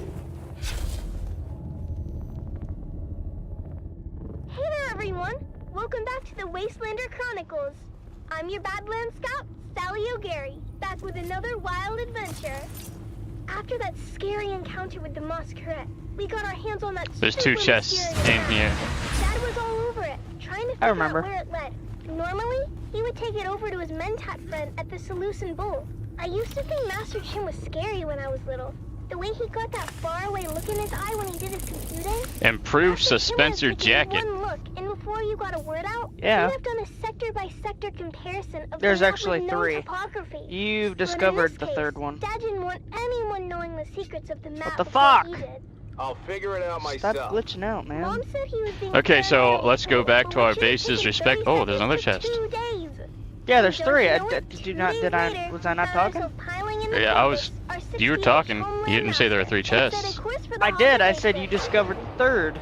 Because I didn't know about that hidden one behind there. Oh, I thought you were talking about that I discovered the 3rd part of some sort of piece of cloth. This is our destination, kids. Remember that old Empire facility we found a few weeks back? It was a maintenance facility. You know, a bunch of tool pushers they kept around. Did you forget about this crate over here? I'm not worried about it. I tell you how much a pound of worm shit weighs, but put them all together in a room and they still can't turn a screw to save their lives. So now we go back, we'll deposit our inventory. We found an inventory. Oh no, they're respawning. Some of the Shit. other testing stations by number and field of study. Testing station. Oh cool, you're right behind me. I don't gotta save your life. Studied weather. Station 91 though, they studied bugs. Just like this ugly little sucker we're headed towards. Boy, was that journey rough. Mom said it was a bad time of year to be traveling, and the sandstorms were relentless. Okay, so let's deposit our items and then go to Imperial Testing Station 60. Nothing. And sometimes, my little brother Koda and I had to get out and walk ahead of Clovis to make sure we didn't drive off a cliff. Oh, wait a minute. Did you... You went up, right? No, you went there. Away, where she would be Fuck. safe.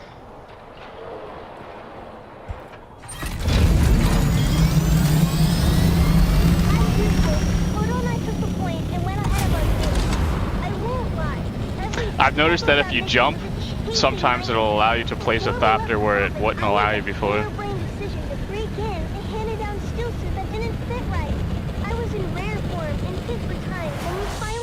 What does rare form mean? I don't know. I'm listening to the Atreides radio, and this little girl's like, I decided to make the bad decision of testing out a still suit that didn't fit me, and I was in rare form and chafing and blah blah blah blah blah. Of course, that's when Dad and the rest of the family arrived. I knew it! Keep it down, Finn. I knew it!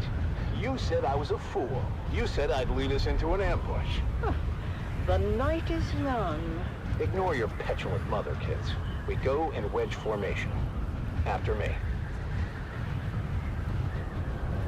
We squeezed through the narrow aperture with ease, but quickly found our way blocked by a massive pit of darkness. After we recalibrated our optics for low light, we found a narrow ramp that wound down to the gaping shaft. I forgot all about my chafing as we descended into the darkness. I hated the feeling in there, the lonely, oppressive atmosphere that long-abandoned places had in common. But the spell was quickly broken when a Harkonnen fire team floated on the center of the shaft from above. We flattened ourselves against the wall and kept out of their light as the noisy and oblivious troopers floated past. You know that bloody city will never be finished. The beast is a fool.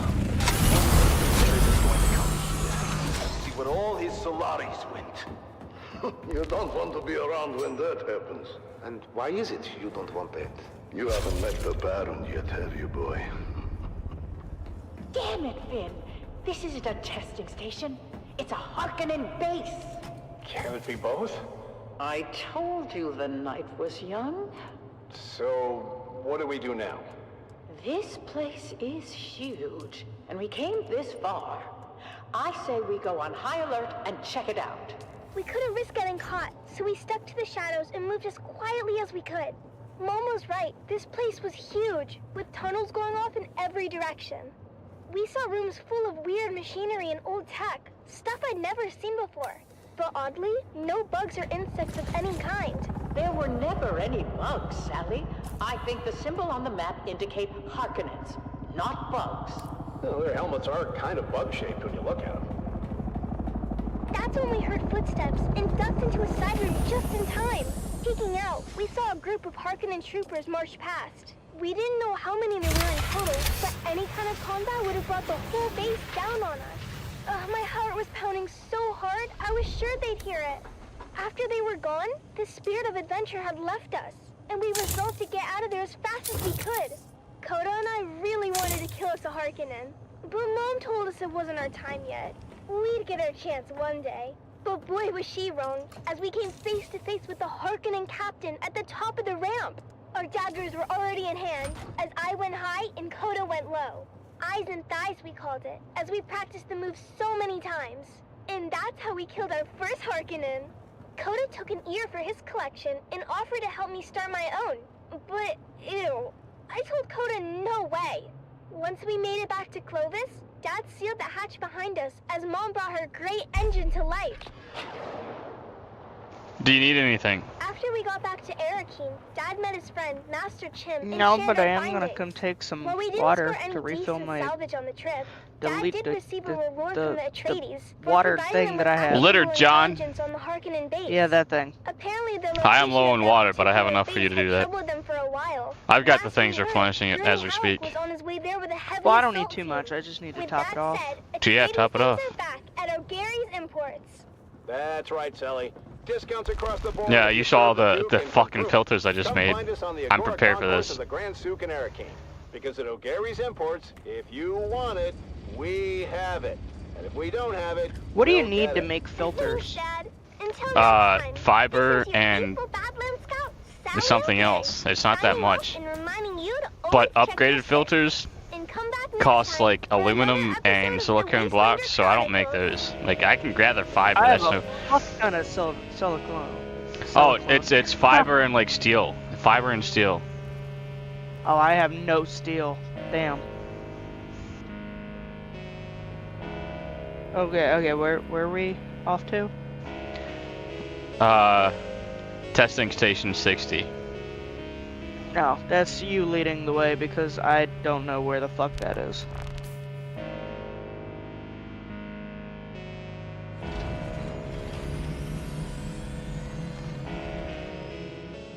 Let me know when you're ready. I can't drop a fucking... What the fuck? Oh shit, I forgot to return. Hold on, I gotta get rid of something in my inventory.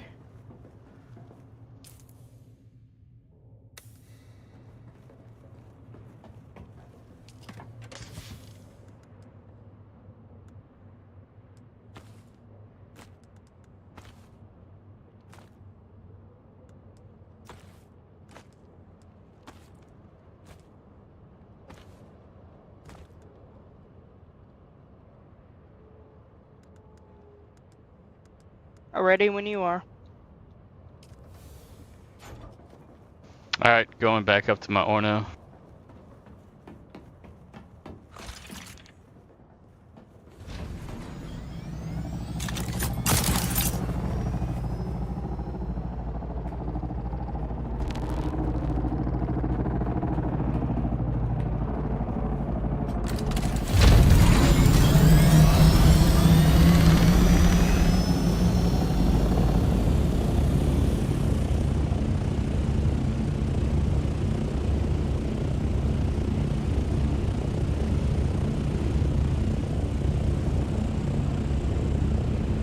We've got it all for you today, from inspiring frontline stories to another exciting episode of everyone's favorite wandering swordsman.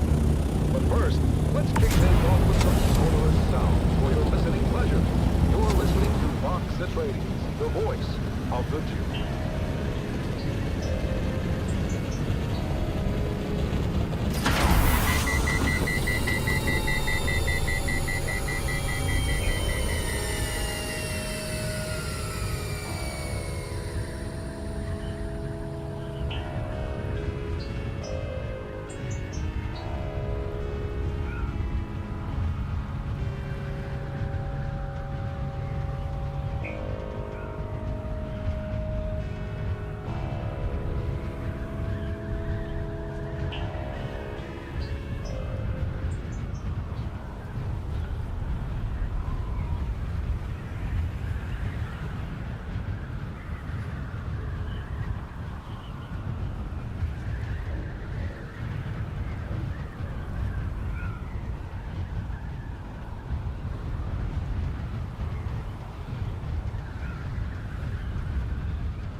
Alright, don't come this way.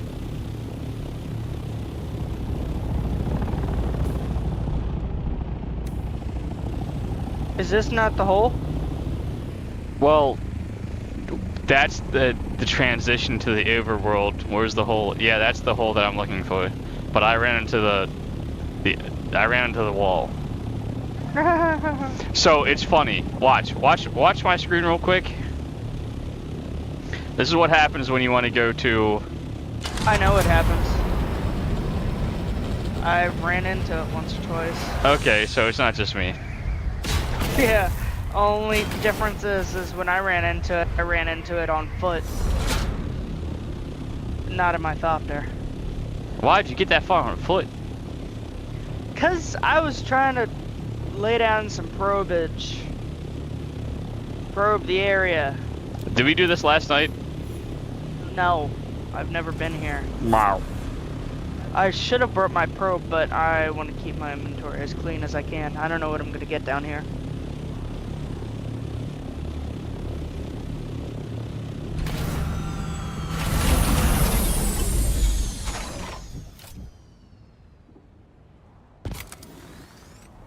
I'm gonna get real close, go deep inside, and plant my respawn beacon.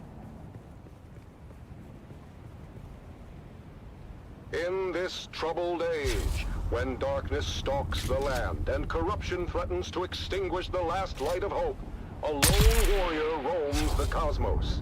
A wanderer with no allegiance to any but truth and justice. He stands as a beacon in the darkness. He stands for those who cannot stand for themselves.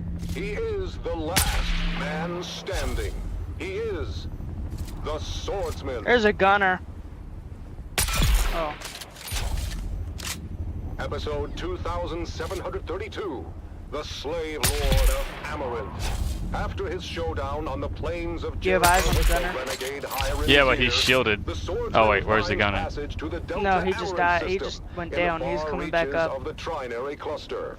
I don't know why he went in. He could have stood up here and picked him off. He's still there.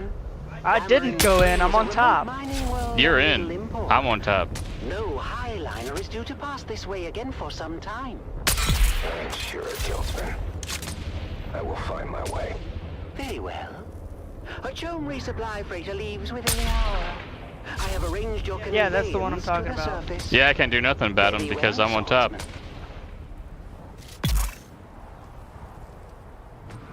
Haha! Hey, finally died. Oh, there, boy. You run as if the hounds of Hades are at your heels. Please, Lord, kill me. I beg of thee. Slay me where I stand. I cannot go back to Lord Varric. Lord Varric.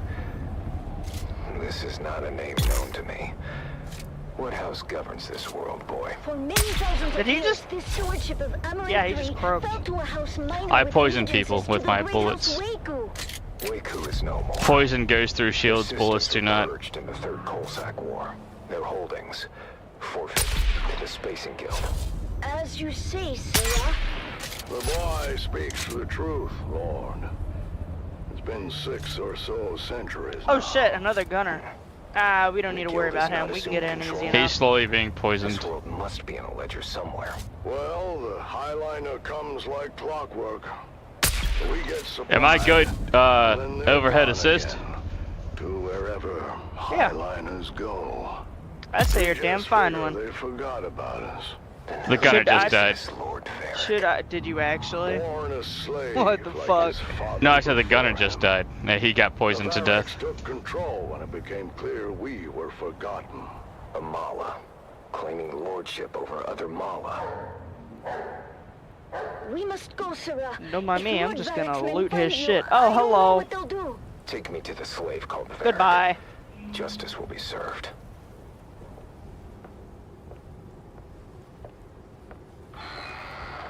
Oh, spice residue. Spice sand. You claim authority that is not your own. You're missing out. I claim your Well, life. what do you mean I'm missing out? I'm protecting you. What is your name, stranger? I would know what to mark upon Yeah, but I your believe grave. they're all gone. I am the swordsman.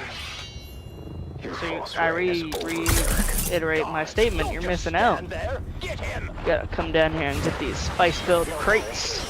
The stranger fights like the swordmasters of legend. This one has spice. The swordmasters were destroyed. Where you? Okay, you're going to the machine. Never mind. 6 to 1, he is outnumbered, and still, our men cannot strike him. Fool! They do not have to strike him. They only have to maneuver him onto that trap door. Goodbye, swordsman!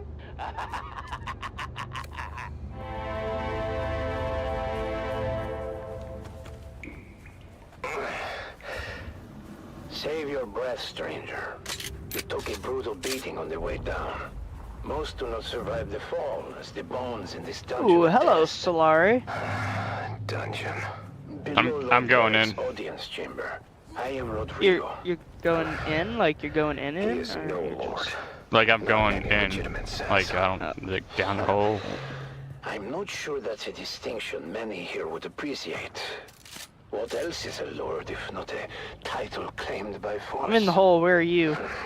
A lordship. Oh, you're all the way up there. Slowly investigating the hole?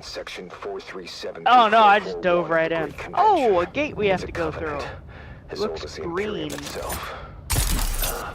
But tell me then, T-Rex is online, playing Battlefield. how is it they claim their power, Yikes. if not by force? How is it they are legitimate and the pig Varric is not? You tire me, old man. Well, at least we agree that Varric is a pig. Rest now, stranger. You'll need your strength for what is ahead. Damn it, I oiled that hinge. Can he walk? Can you walk, stranger? Our last true governor had the unshakable fear that the people would rise against him and throw him down here. I helped to build this secret exit to ease his paranoia. Did it? Yes. Until House Waco fell. Then the people turned on him and threw him down here. But he escaped the secret exit. No.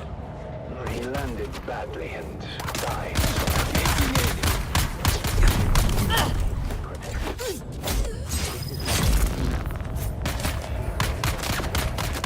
What about Varric? As far as Varric, he's already dead or dying. No one has ever come back from this place.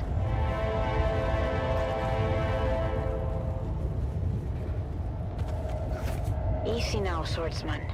I see nothing else that's green and grabbable. My father was a draftsman in the Imperial Engineering Guild and helped to build this humble colony.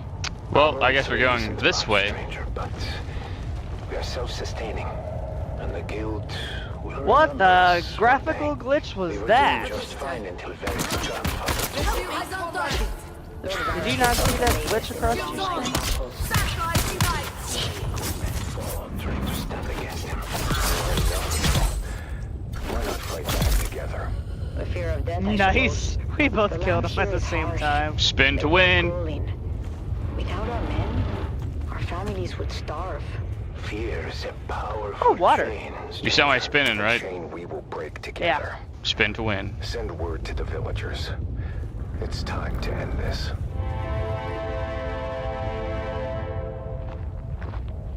Colonists, you've lived in fear of Varric's Huh, rule I for was too right. long. I didn't need any more heal He's a kits. vile I get plenty. pretender, and order must be restored. But how can we do this, Or rather, you were stranger? right. We are not an army. You don't see no one. Oh, is that what I... Oh, yes. Yes, yes, yes, yes, yes, yes, yes. I need that shit.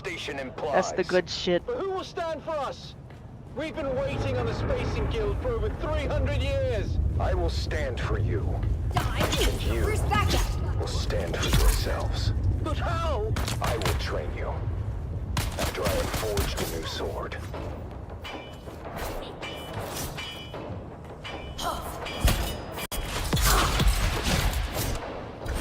Eyes on target.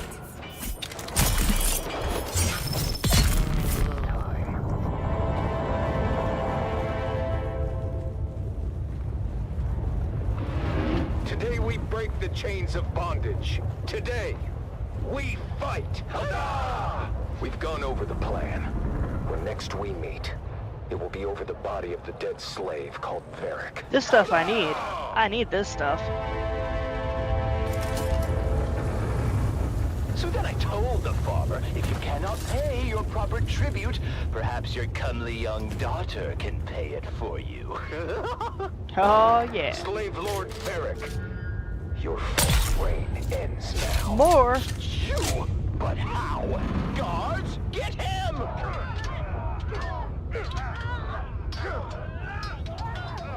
He has rallied all the peasants against us! They fight like demons! The stranger must have trained them! Face me, Varric. I will take care of this stranger myself.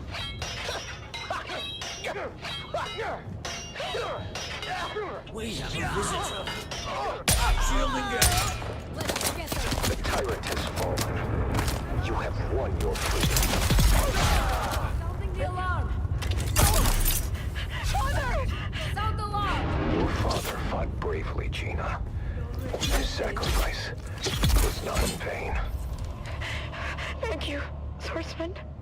You've saved us, but I've lost my father in the bargain. His spirit lives on in the freedom you now share. Freedom to serve your proper masters, the Spacing Guild, who will undoubtedly return soon to claim you all. Distracted by ore mining. Hunger and disunity may come, but you must remain steadfast in your duties, and the honor of that will sustain you. Remember, a righteous heart is never truly a green ID band in here. Is there any way we can repay you? Setting things right is painful. Yeah, and now you passed it. I must move on. I'll never forget you, swordsman. Swordsman? Where did he go? And so, the swordsman leaves another world better than he found it. Join us next time for another chapter in the saga of the Swordsman. Oh, another tape.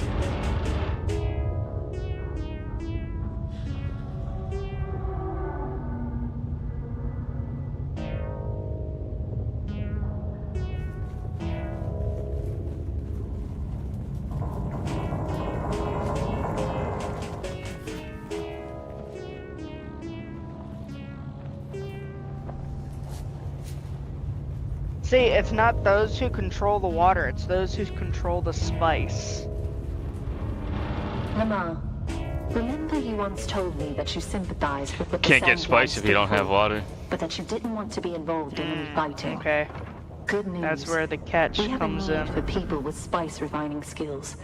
Everyone knows spice is the key to true power. We're harvesting spice and refining it ourselves. Come join us. Your experience with refining will make you more valuable to the movement than a squad of soldiers. Come join us. Oh, man, it pushes me out of the way every time they just die.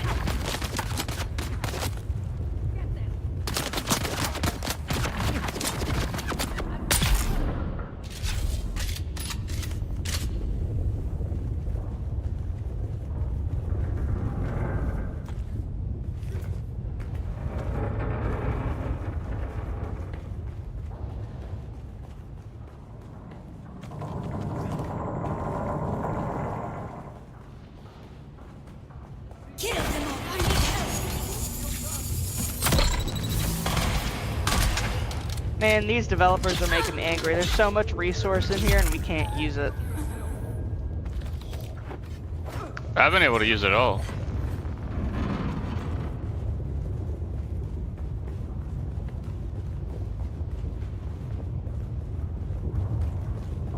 I almost started swinging at you.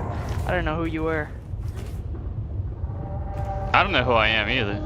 Have we gone down yet? Going down, down in another round. Farewell. In twilight. Oh, a crate that I would have missed. With sugar, we're going down swinging. Stands on weary feet. His sword, once bright, now dulled with strife.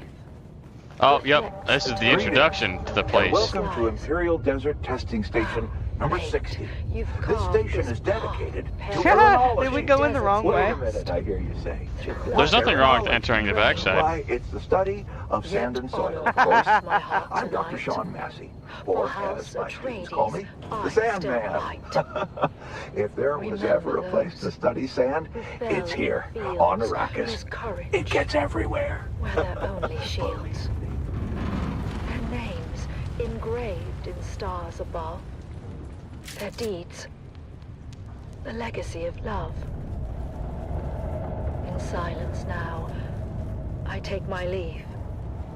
For battles. We've been here before, haven't we? Souls must grieve. Where's the big chest? You gotta come over here. Know this truth, my comrades dear. In every heart, we still stand near. Because we go up, right? Oh, spice refinery. Oh, it's guarded. Okay. Ah, help! Help! Ah! Shed no tears. For in the forest where spirits rest, I did not think about that before entering. I just entered and they popped out of nowhere. In timeless peace, where all our pains and trials cease.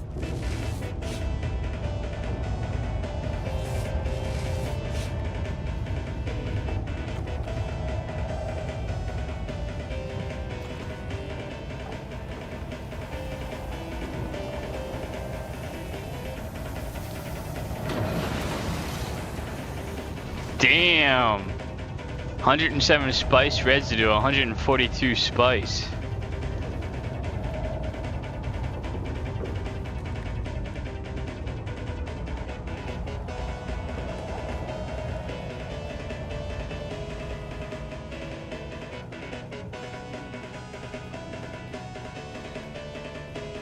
God damn it. Who's that?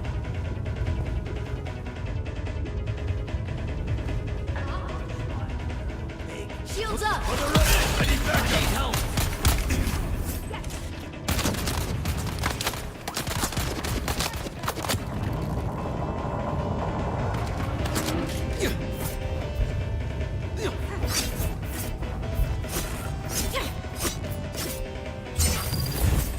I must drop the spicy food.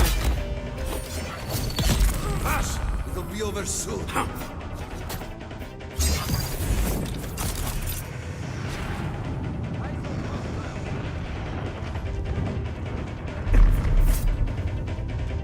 Damn! Finally collecting all the spice, man. It's very spicy. No! I want it! Give it to me! Ah, fuck. I'm over here fighting flamethrower dudes and you're just arguing with yourself. That's because I have so much of an inventory that I can't even get some spice. Did I not tell you to empty your inventory? I did! I had fucking fuel cells! Fuel cells, fucking wire that I'm about to get rid of. You had fuel cells in your inventory that you should have deposited at your base?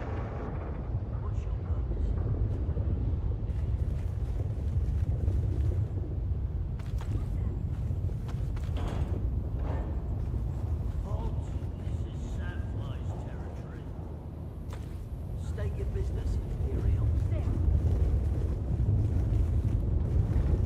We have a visitor.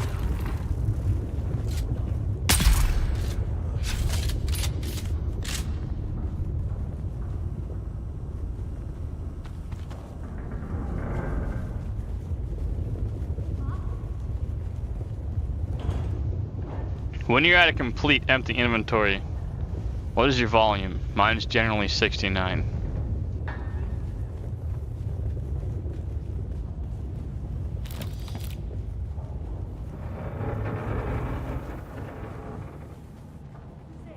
When I'm at empty, mine is usually at like 80, but that's not all the time. My max volume is 175.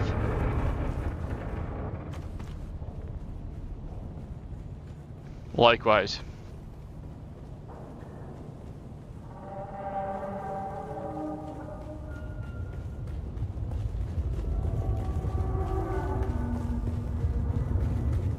I found a hidden crate.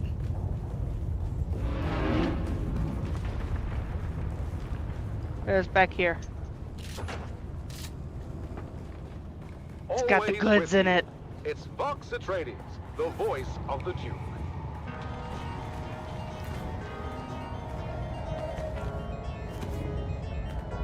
Yeah, do you know why the only reason I'm here right now is? No. Because I thought this was the way out. Are you for real? Yes, where are you at? I went into the Cave of Wonders. With the full inventory. Just because I'm curious. Oh! Now what crates were to be looted?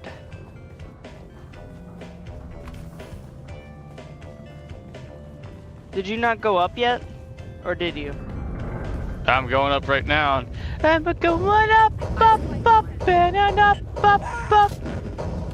That is not the lyrics, but okay. Somebody else out of my head. Shield on.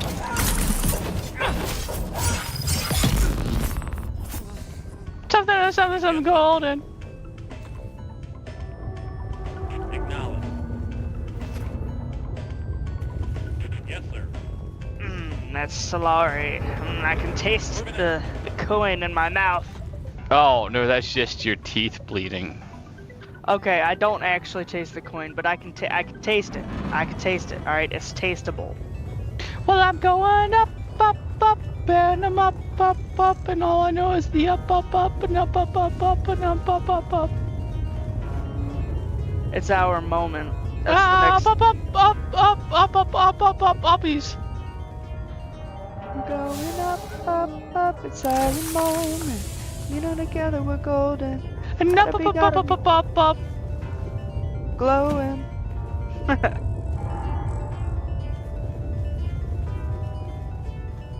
Oh, big crate. Yeah, give me that Solari. Oh, another quarter.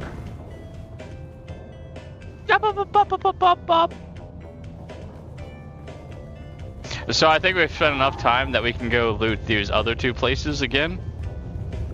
I need to go home. I have a full inventory. I had to get rid of my wire, power cells. Enemy. How do we get out of here? Shouldn't there be like an escape up here somewhere? No. Yes, acknowledge. Oh, you're not behind me? Yes, sir. Moving out.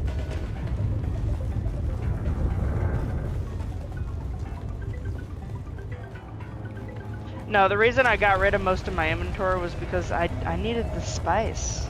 You didn't get enough. You didn't get rid of enough of your inventory. I know, I needed the spice. We're going up, I guess. Up and up.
Another revealing episode of Through Their Eyes. First-hand accounts from the front lines. Presented by your host, Redondo Monroe.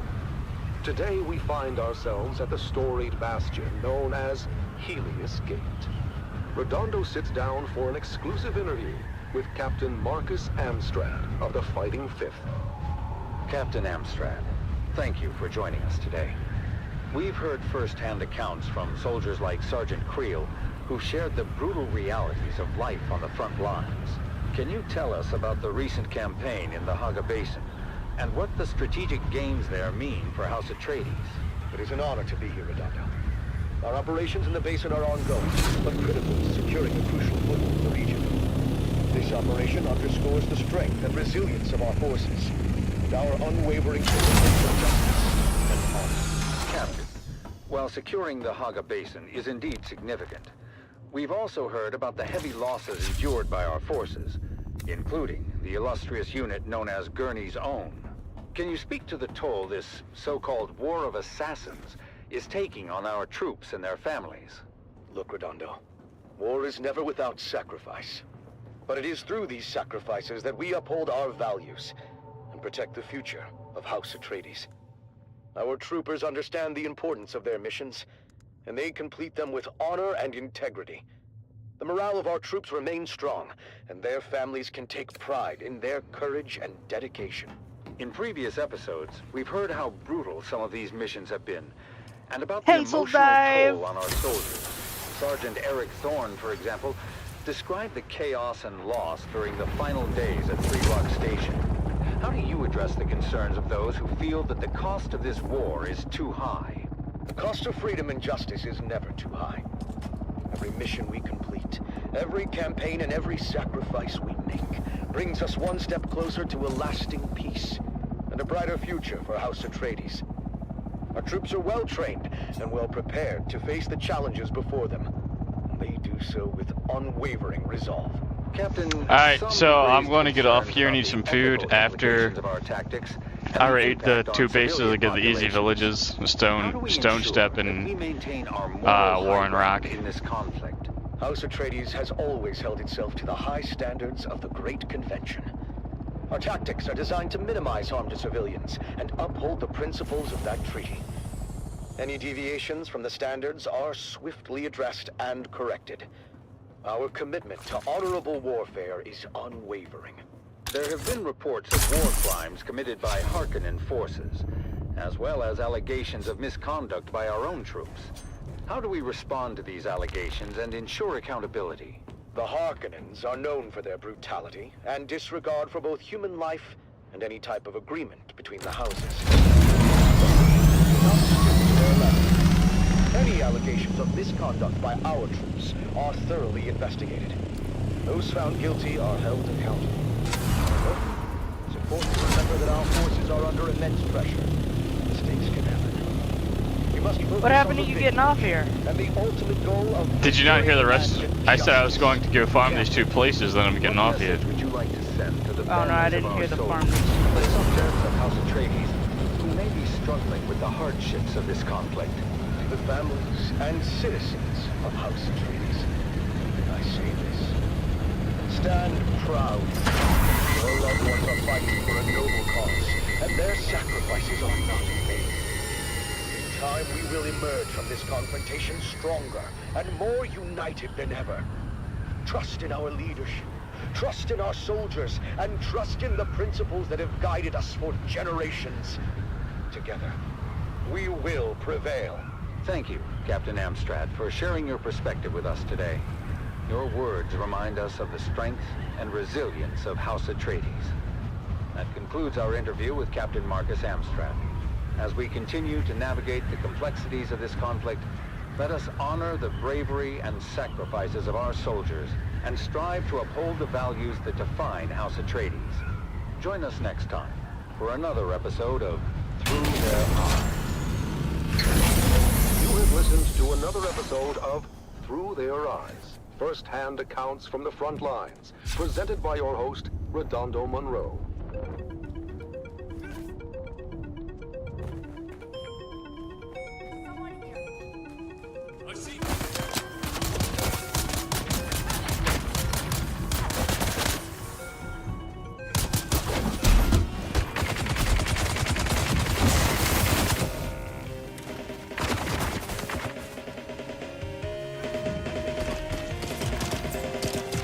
Dune, the best for Arrakis.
Right, I'm getting off here. Okie dokie. Okie dokie.